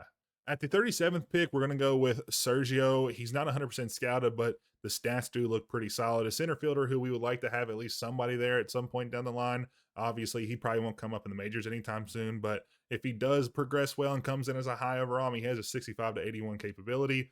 He could play there very quickly. Then our second round picks got decimated. We had a discovered player that got drafted early, and it's just not been too friendly to us, but we'll go back and we'll just go to the top 100 and try to pick somebody and get lucky. We're going to go with George Pedroza. He looks good on paper, but without scouting, we won't know, so we'll know in a couple weeks and see how we did with this. Same thing for our next pick. We're going to go with Brad Molina. Has pretty good potential, has, a lot of stuff, but with very little scouting capability, it's always a guess. And then for our round 3 pick, we're going to take Miguel Castro, a closing pitcher. It seems like this year you get really lucky with closing pitchers in the later round, so we're going to try that ourselves. And then for round 4, we're going to go with Jack Debro. He is a discovered player. He slated to go number 82. We don't have him scouted at all, but if our scouts were right when we discovered him, it could be a good plan for us. And then for round 5, we're going to go with Alonso Garcia to give us another little depth at relief pitching. We always seem to cut those guys in the offseason, so this will give us some more. Then at 170, we'll go with the guy we actually did scout, Pete Tovar. He was discovered, so we decided to scout him. He just didn't really pan out, but we'll draft him here just to make sure that we get somebody that we know a little bit about.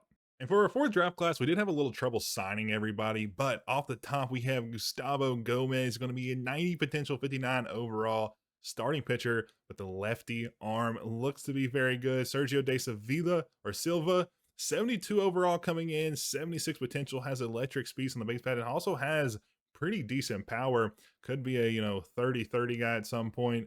George Pedroza, another 80 potential, 65 overall. Not the craziest stats, but does have a really good K per 9 versus righties. And then Miguel Castro.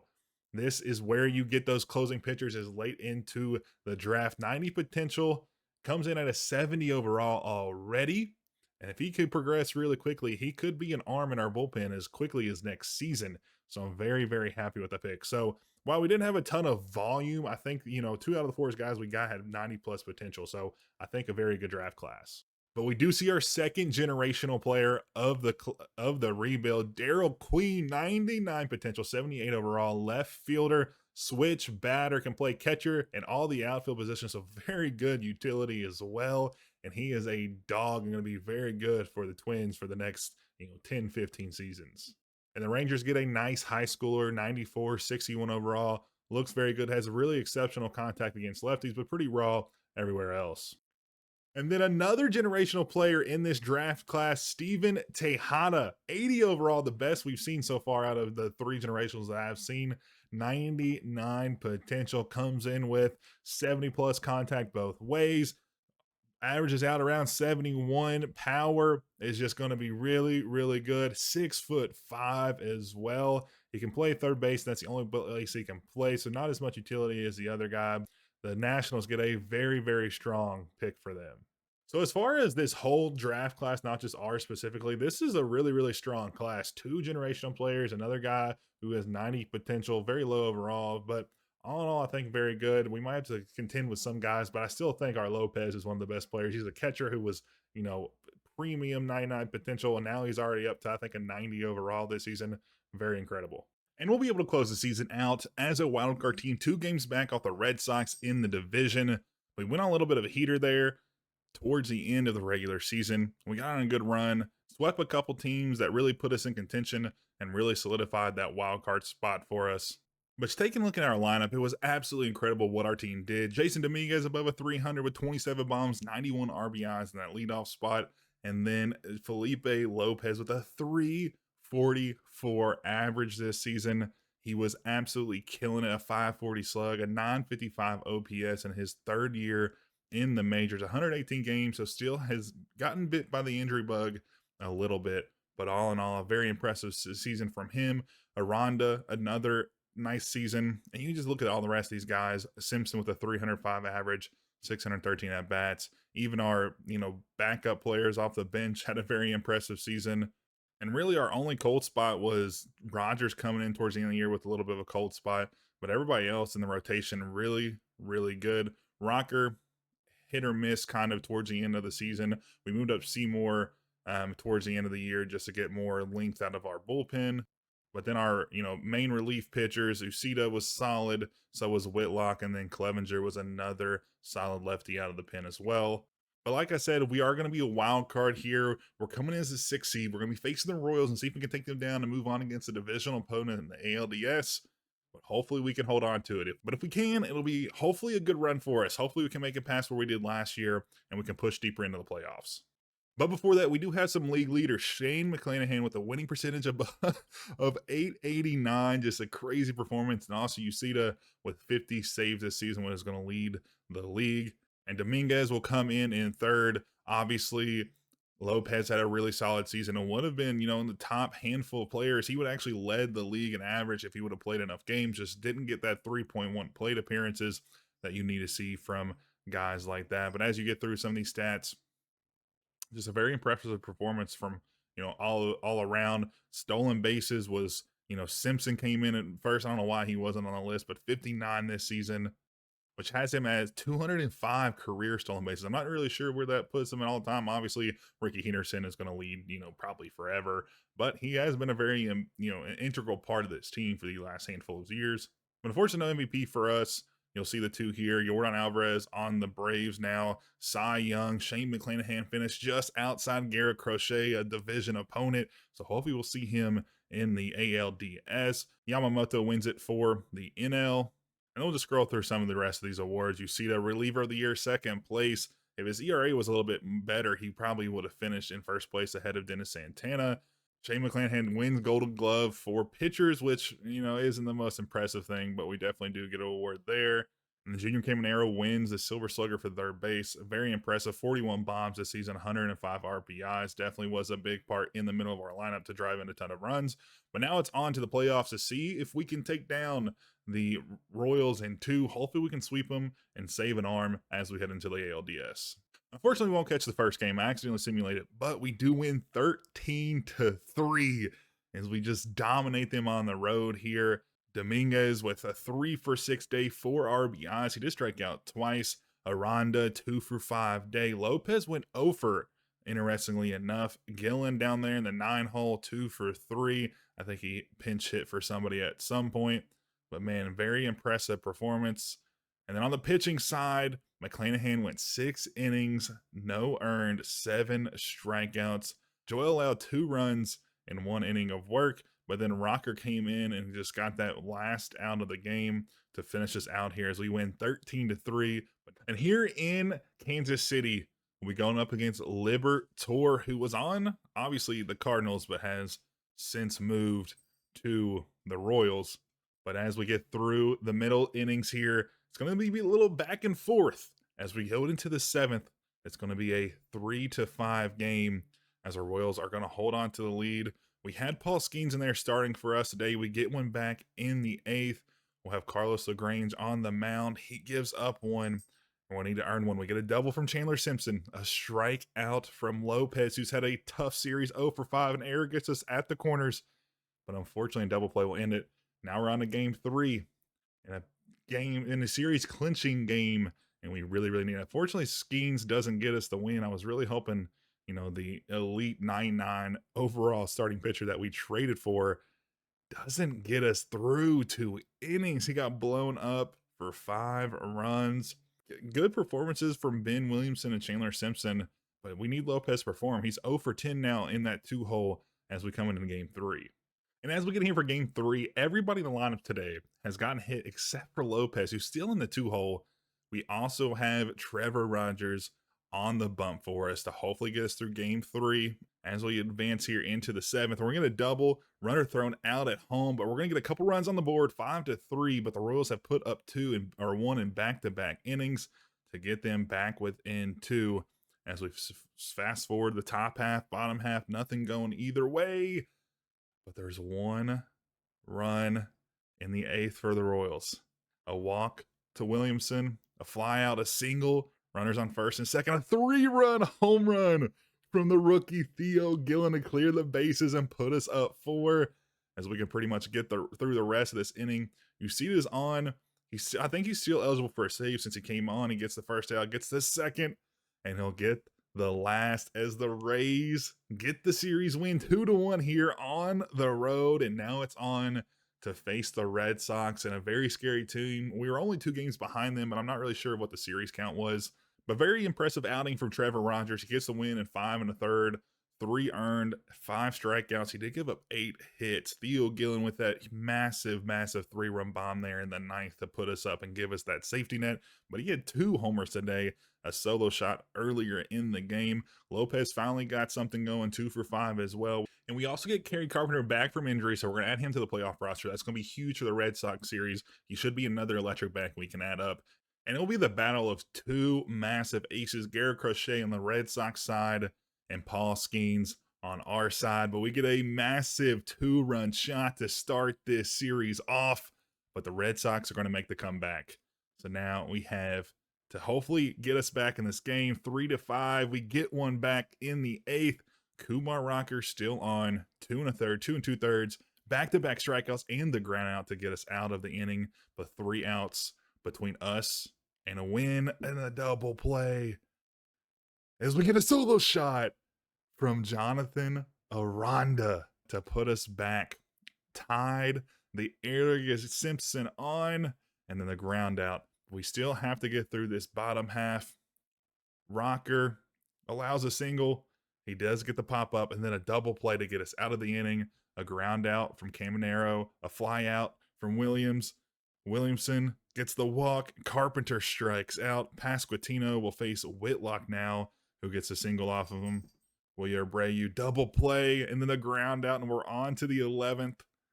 A walk for Lau, a fly out for Melton. Dominguez is up, another fly out, and then a ground out. Oh my goodness, this game's going late into the night. Fielder's choice. Runners thrown out at home. Oh my gosh, runner on second. Clevenger comes in, fly out to get us out of it. Lopez up 0-for-5 day. He's been very rough in these this playoff run. Williams with a double, but we can't bring him in. Fly out to start us off, a single, a double play to get us out of the inning. And now it's on to the 13th. A strikeout from Carpenter, a fly out from Contreras, a single from Lau, but nothing going. Down to the bottom half now. Back-to-back strikeouts and a fly out to get us out of it. Simpson a single, a stolen base. That's what he's in there for. A strikeout from Lopez, and he is now 0 for 7 on the day. But the stolen base gets us a runner 90 feet away, and we're able to get it with the single from Williams, but the ground out. And now it's time for Uceta to come on and hopefully get us out of this. We use so many relievers. He's going to get the ground out. Shane Langoliers strikeout, a single from Rafaela, but we get out of it through, I think, 14 innings of play, almost 2 full baseball games. But you can see some of the top stats here. Carson Williams, massive today, 5 for 6, a homer and a double, 3 RBIs as well. Contreras, a homer and RBI, who he was actually on the Red Sox to start this rebuild off. Simpson, a 3 for 7, but with those 2 massive stolen bases to get him 90 feet away and get him brought in by Williams, I think a double or single, and a Ronda pinch hit, a homer, which is just huge. But on to game 2, we'll see the battles of the lefties, and it is a low run pitcher's duel as we're going to advance to the 9th.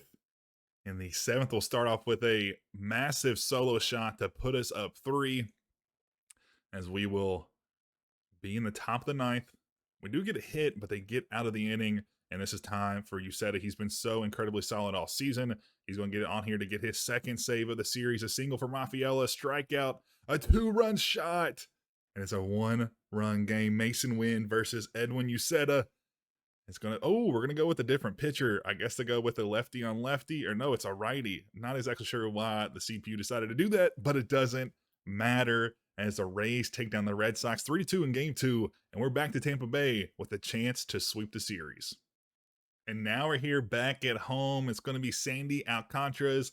I say Alcantara. There's an extra A in there. I'm not really sure why it's pronounced like that. Sandy Alcantara will be here back in the state where he's basically played his whole career to see if he can get his first start of the playoffs and get us the 3rd win to sweep the Red Sox. As they're going to start off with a solo shot, and they're going to put a ton of runs up, and this game is basically over. We're not going to get to see the series get swept, but the Red Sox do beat us 9-3. Not a great performance, 17 hits from the Red Sox, but we still have 2 games to get it done, so not too worried just yet.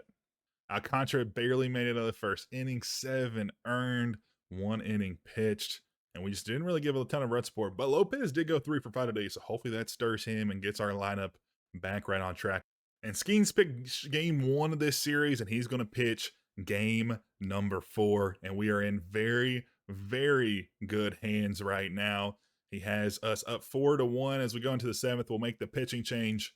Shutout 7th inning, shutout 8th inning, and we get another run as we're going to have Garrett Whitlock on. He's going 3 1/3, but he does give up the hit, a walk here, so we're going to go with the pitching change. And although it's not a save opportunity, Uceta is on. He's our definitely most high leverage arm, and he gets the strikeout. He does walk the bases, juiced, sac fly to score a run. We still have 3 runs to play with, and we're going to get the double play out here as the Tampa Bay Rays will be headed back to the ALCS after so many years, the year 4 of this rebuild. But impressive performances from Aranda. Lopez come in with a 2 for 4 day. Simpson, 2 for 4 as well. A homer, a triple, 4 RBIs. Aranda was doing it all, basically won us that game all by himself. Skeens also with 11 strikeouts in 6 innings. A very, very nice performance from the 1-year rental that we picked up before the deadline. And now we face the Rangers in the ALCS. We'll be on the road here for the first 2 games. We'll be back in Tampa Bay. Hopefully we can steal one and get on the right foot. But Skeens is back on the bump here for game 1. He's been such a high leverage arm for us, and he's going to be solid through the first handful of innings, but they do get a couple back as we're going to simulate to the 9th, and we stay up 2 runs. But now it's time to see if we can get a run here in the top half. We do get a single, and we get a 2-run shot from Aranda. He's been an absolute dog in these last handful of games. Uceta, who's going pretty deep into this one. I'm 4 1/3, I think, the whole playoffs. Okay, 4 1/3 in the whole playoffs. He allows a single, but he does get the out to get us back to 1-0 like we started off every other series. This playoff run. Skeens, a very impressive performance to start the series off. Aranda, very incredible performance. Skeens did allow 9 hits, 4 earned, 3 of those in the 6th inning. He didn't make it through the end of that, but very, very impressive performance from Aranda. Now on to game 2, as the Rangers take the early lead, and they're going to extend it, and they're going to be up 9-3 in this one. And we don't get any run support in the 7th. We don't get any in the 8th. They get another in the 8th as well, and they're going to take this one 10-3 as they take game 2. As we'll head back to Tampa Bay 1-1. We have 3 games at home, so we technically could win the series there. But even if we come out on top 2-1, I think we'll be very, very comfortable going into game 6 and 7. Back in the Trop for game 3, as we're going to be able to take a massive lead here coming out of the 6th inning. We're going to shut them down in the 7th, shut them down in the 8th. Can we get a 3rd straight inning? No, they do score 2 runs, but it's not enough as we take them down 7-5 in the first game here in the ALCS in Tampa Bay. And we'll be up 2-1. If we can have a solid performance, Alcantara is going to be on in this next game. He didn't have a very good series or game in his the last series that he pitched. So hopefully he can stay on and have a better one in the ALCS. And Lopez finally does something impressive in the playoffs. 3 homers, 3 RBIs, a home run as well to go along with those 3 RBIs. Theo Gillen still very solid, 3 for 4. And I think we're starting to turn the corner and finally put together some of our missing pieces like Lopez, who's been really pretty much non-existent in this playoff run. Now Alcantara's turn to finally do something, but he gives up 3 runs in that 3rd inning, but we do get them back, but they are going to match us and go up 1. But the boys put 2 up in the 8th as we have a chance to get out of here with the 3rd win of the series. Stolen base from Azuna, a walk to get runners on 1st and 2nd. And we have to pitch here. We do get the double play on Seager, runner on 2nd. And we'll join this game here from the bullpen to see if we can squeak out this win. A 1-run win is home, and that's going to be a hit to center field. And it's going to be caught at the wall as the boys take game 4. And almost threw that away. If that would have got the gap, that would have scored one to tie this game up. But luckily, Alcantara gives us a solid start, and Uceta finishes us off as we go up 3-1. And we only have one more game, and we will be back to our first World Series in nearly a decade. And McClanahan is going to get the start here on some short rest. Skeens had a little bit less energy than him, and we're going to save him if we need to go game 6. I think this is a better chance. If we don't win this game, it's not the end of the world. I want to have our best pitcher on the mound if we do go on a road game. But to start us off, we're going to start off massively hot. We get 5 in 3 innings, and we are up here 7-2 as we're going into the 7th. No runs on the 7th either way. No one in the 8th. We get a walk here from Gomez, fielder's choice, a fly out, and we are going to be joining the team here. And we are only 1 out away from a World Series. And that's going to be raked down the right field line. And that is going to be a moonshot. 4-16. That's going to be 7-4 ball game, 2nd of the postseason for Brandon Nimmo. And unfortunately, we didn't have Uceta warm, so we're going to have to manage this batter here. And we don't start off hot, 1-0. And even if they get a solo shot here, it doesn't kill us, but I still do love that 3-run cushion. And that's going to be the 3rd base over to Aranda at 1st. And that'll clinch us a World Series. The first one since 2020. I think we're in 2029 or 2030. So it's been almost a decade as we get back. This team, the Rangers were a 108 win team this season. And we came in and got the win 4-1, 2029. So we're only 9 seasons off their last World Series appearance. And it's been an incredible performance. And we'll have Paul Skeens ready to go. I'm very excited. I'm not sure who we play yet, but we have a solid shot to get the first World Series title in Rays history. And like I've been saying, Aranda, another credible performance, 2-homer game, 2 RBIs, both solo shots.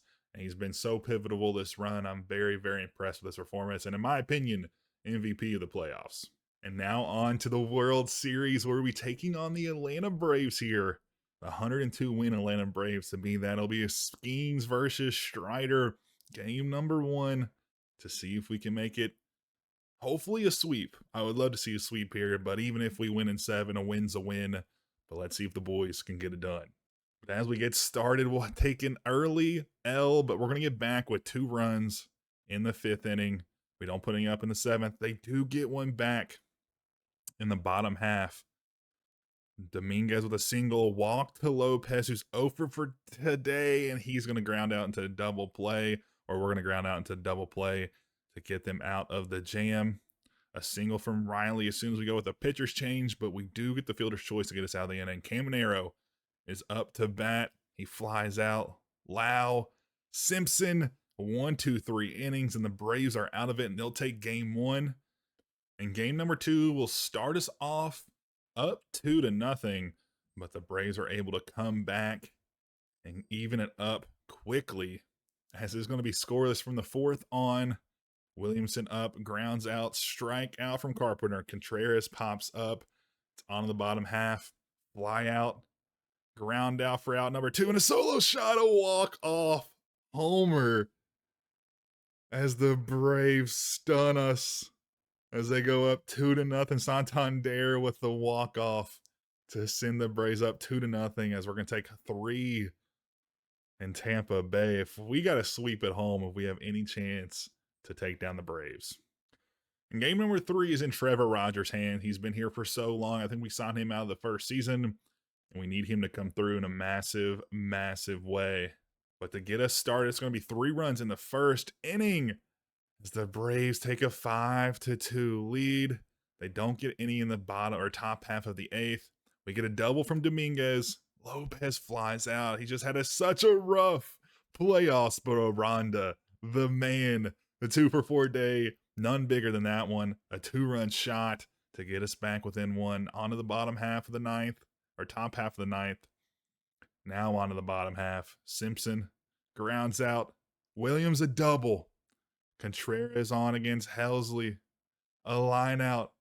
Theo Gillen, who's been so incredible for us this playoff run, couldn't get it done as the Braves take a 3-0 series lead, and it is not looking good for the boys. Schwellenbach went 7 innings for them. Very impressive. Saved the bullpen a ton there. Rogers went, 5 1/3, allowed 3. And now it's do or die. We got to win 4 straight if we want to win this World Series. But with Paul Skeens on the bump for game 4, I'm hopeful we can get the win.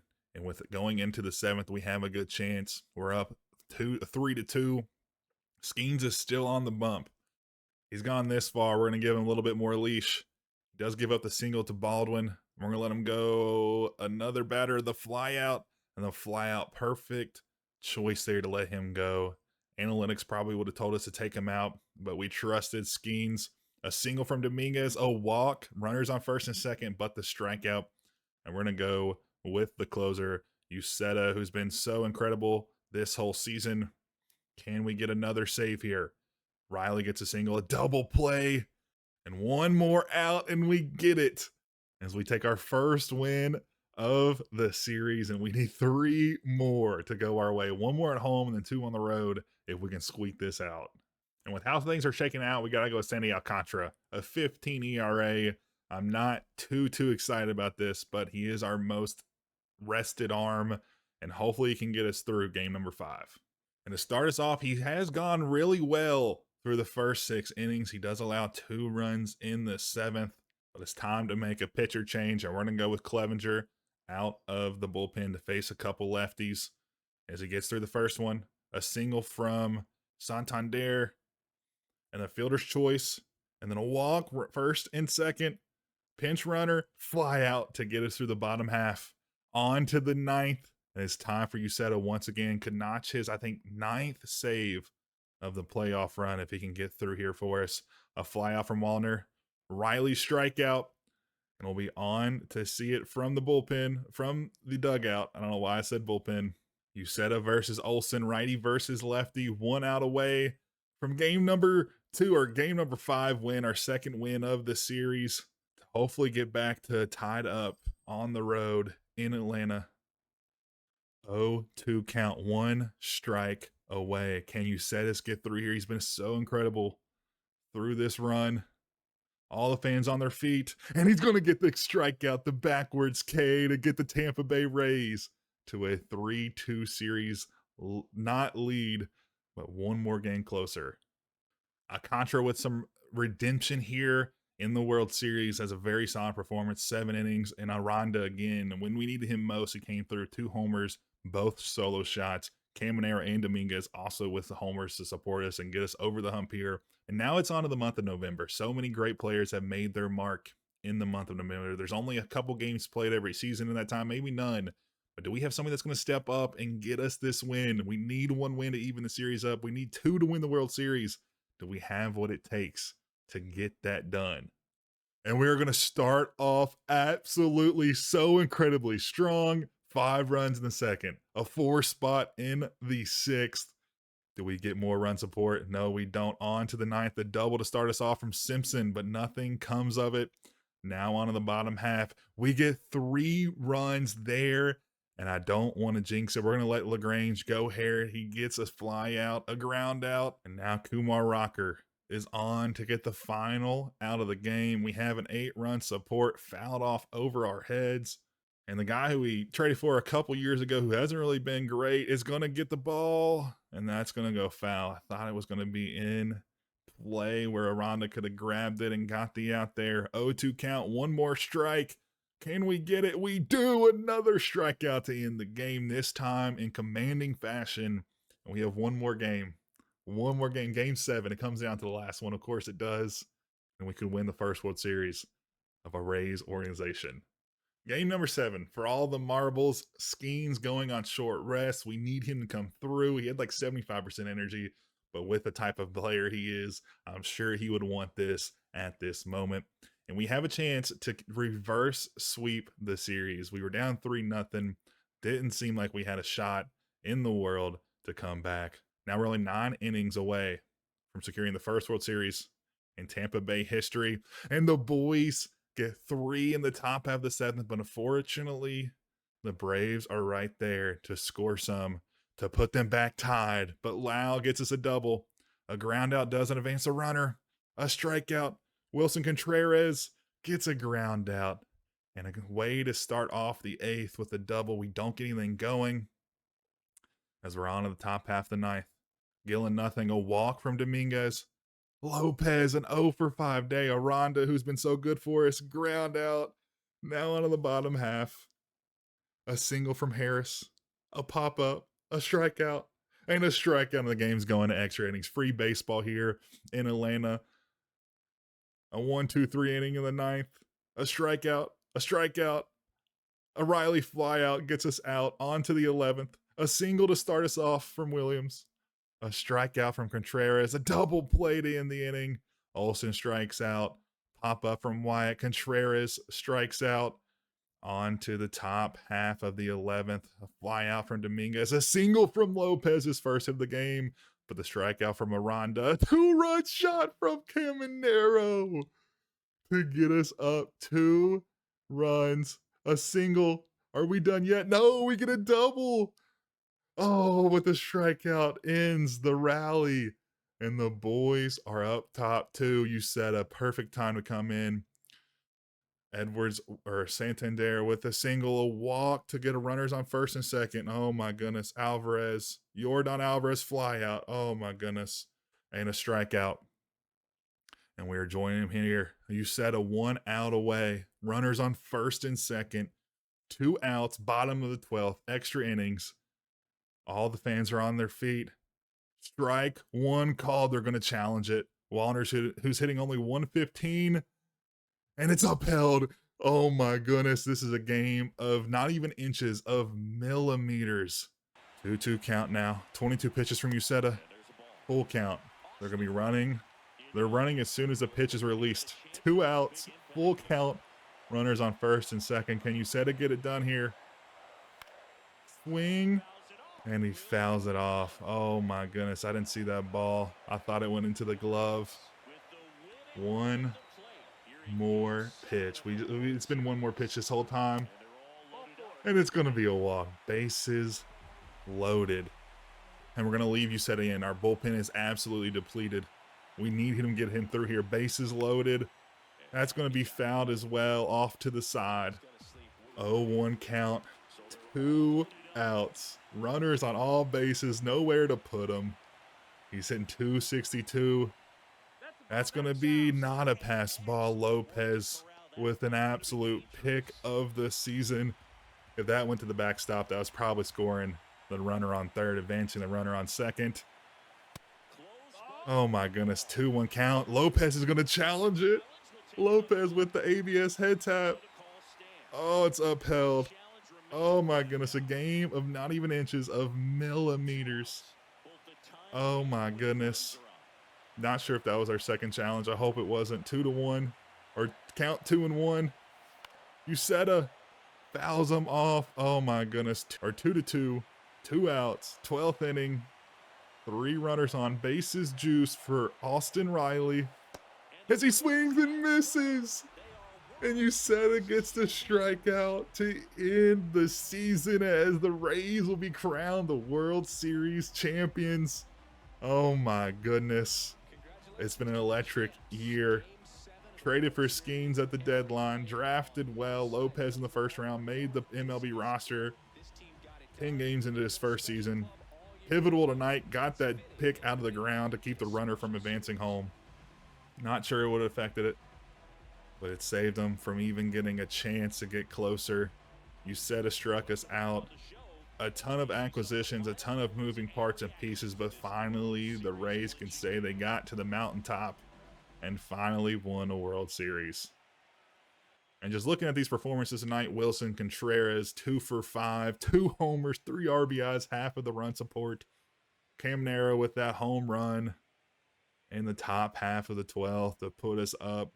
And Theo Gillen, the rookie, he's been pivotal. Aranda and Gillen, both very, very pivotal. I'm excited to see who they put as the MVP. But man, oh man, what a performance. What a run from the Rays. And Chandler Simpson comes away with the MVP of the World Series. A 393 average, 7 ribbies. No homers for him, but very impressive performances all around. ALCS MVP was Jason Dominguez, a 326 average. Aranda, a 440 average, basically, with 6 homers. How did he not win the MVP? Oh my goodness. 6 home runs in what, a 5 or 6 game series? Jeez Louise. But man, oh man. As we get a look at the rest of the stats from the team, Lopez just went so incredibly cold after coming off a season where he hit 344. Wasn't even able to hit 200 in the playoffs. Aranda, very impressive. 10 home runs in this playoff run. Oh my goodness. The rest of the team, Simpson with a 354 average. He had 2 bombs as well. Simpson was an absolute dog in simulation. And then not much from the bench, but can you blame us? We needed to win every single game. Skeens, a 482 ERA. McClanahan, a 321 ERA. Alcantara, not very good. 13.2 innings of work, 9 ERA basically. And then Rogers, really, our pitching really kind of failed us here. I mean, I know we had 2 good starters, but outside of that, I mean, you said a 9 saves this postseason, a 1.8 ERA. Our bullpen was incredible, just very, very good. Obviously, a couple of the other guys who only pitched a handful of innings didn't do too hot. Ian Seymour, a guy who we picked up from AAA not too long ago, a 1.23. And looking back over the past 4 years, I mean, coming into this season, 91 games, won the World Series. Last season, 90 wins. We lost in the wild card. Our first season, we had 86 wins, but we didn't make the playoffs. We're going to keep simulating for a couple years. We probably won't be as involved. In season number 5, when we gave the CPU basically complete control, will have us in the World Series once again with a 3-0 series count on the Chicago Cubs, a 3-2, 7-1, and 4-1 victory. We're going to go in and manage this game and see if we can get back-to-back World Series titles. And the Tampa Bay Rays in season number 5 take down the Cubs 4-0 in the full sweep. And they go back-to-back. What a performance from the team. I didn't really anticipate this one, but here we are as back-to-back champions. 2 titles in 5 years in this rebuild. Absolutely absurd. And looking at the World Series MVP was Theo Gillen, a 400 average, 1 homer, 7 RBIs. Caminero also basically put us through the ALCS. 8 homers in 5 games? I think we only went 5 games. 17 RBIs, a 364 average. And then Humphreys comes up just short of the Rookie of the Year award. 23 homers, 73 RBIs, a 243 average. Would have loved to see him get that. He had a very impressive, I mean, that last game he had 4 homers or sorry, 4 RBIs, 1 homer in the World Series. Game 4 basically won us that. Aranda wins the batting title. Lopez right behind him, same exact average, more homers and 2 more RBIs, but didn't get the award. But honestly, it's not that big of a deal. But all in all, a very, very impressive season. Very happy. And we'll simulate the next couple of seasons and come back and wrap up, around year 8 and just kind of see how we did over the next handful of years. In 2026, sees us win a third World Series in a row. Honestly, I'm not doing anything. I'm simulating as fast as possible to get this video done.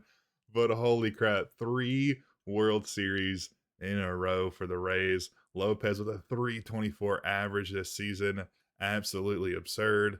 And Theo Gillen gets back-to-back World Series MVPs as well. 437, 1 homer, 2 RBIs. He's been killer in the World Series. Xavier Edwards, who they signed, I think, 2 off seasons ago, a 368. Caminero, 429. Horner, who we just picked up via the trade deadline not too long ago, came in 3rd. We still haven't been able to win an MVP or Cy Young. Max Fried, who we picked up this offseason, he came in 2nd place. Felipe Lopez, batting title of 342, almost 100 RBIs, 28 homers. I thought he would hit for more homers, honestly. And it's also our first 100-win season, 103 and 59. We took down the Dodgers. We took down the Dodgers in a sweep. So we swept the last 2 World Series. We haven't lost a World Series game in 2 years. We also swept the ALCS. This team is absolutely ridiculous. And they're not even the best ranked team in the game. They're 5th, first in contact, 5th in power. Speed's 23rd, defense is 12th. So they're not like overpowered like you would think, but they are just getting it done on the field. And as they're offering me a new contract, I just was scrolling through these, and the Athletics are the best team in baseball. Thought y'all might find that hilarious because I definitely do. And before we get to the end of season number 7, this is like the first draft that the CPU has actually done well on. They get a 91 potential player, a 94 potential starting pitcher, and an 85 potential shortstop for down the line. Outside of this, it's been like nobody above a 78 potential. And honestly, I didn't really think the CPU was capable of it, but we also have been like the last pick of the draft. So you got to give a little bit of leeway there. And for the first time in 4 years, we have lost a series in the playoffs. This time we go down to Toronto in a sweep. Atlanta finally gets their World Series in this rebuild, 4-2 against the Astros. And we still weren't able to get an MVP. Kyle Stowers came close in 2nd place. And honestly, I know Vlad has a little bit more RBIs. We also didn't get a Cy Young. Paul Skeens, who was on our team for 5 months, gets his in Baltimore. We do get Reliever of the Year award with Grant Taylor. We don't get Rookie of the Year. We don't even know if we brought anybody up, to be honest. And then finally, Felipe Lopez is a 99 overall. I figure we close out with kind of looking at him and then looking at kind of the last few years. But he's had an exceptional career so far. I mean, he's had 7 years in the MLB. He's only had below a 900 OPS his first 2 seasons. Outside of that, he's had 4 straight years above a 915, and 3 of those were above a 950. Just absolute killer career so far for Lopez. And if we were going to simulate this out fully, I'm sure he would get retired and hit the Hall of Fame. But outside of that, not a lot of other guys that we've drafted that have kind of made it into the major leagues. Obviously, Humphreys has, but he didn't really play much this season. Only 10 games this year, 2 games last year, and 155 the year before, where he was able to hit 23 homers. So very limited in that 3rd base spot. I probably should have moved him to first base at some point. I figured that the CPU would eventually move him over there. And then Vincent Bonilla, another guy that we drafted, he actually had a really solid year this year in 24 games, almost 1,000 OPS for us. So he was probably brought up at September call-ups. He really went off and absolutely killed it. And this is probably the reason why we didn't do so hot. The pitching rotation is pretty mediocre. Carlos LaGrange was our best pitcher. McClanahan has definitely fallen off significantly. So has Rogers and Alcantara as well. All 3 of them have regressed. All 3 of them have regressed pretty significantly just in this year alone. So I'm sure that is a very significant reason as to why we didn't hold on and win our 4 straight. But all in all, I think a very impressive, run here. I mean, they've had 5 straight seasons of 90 wins, won 3 World Series in a row. That's, really, really hard to do. They won their first. But I appreciate y'all tuning in. I hope y'all kind of like these last kind of reviews. I'm going to kind of do that in all of our rebuilds. Obviously, we'll get through it and, win the World Series like most of the rebuilds do. But let me know in the comments what you all think. But I appreciate y'all tuning in. As always, I'll catch you all in the next one.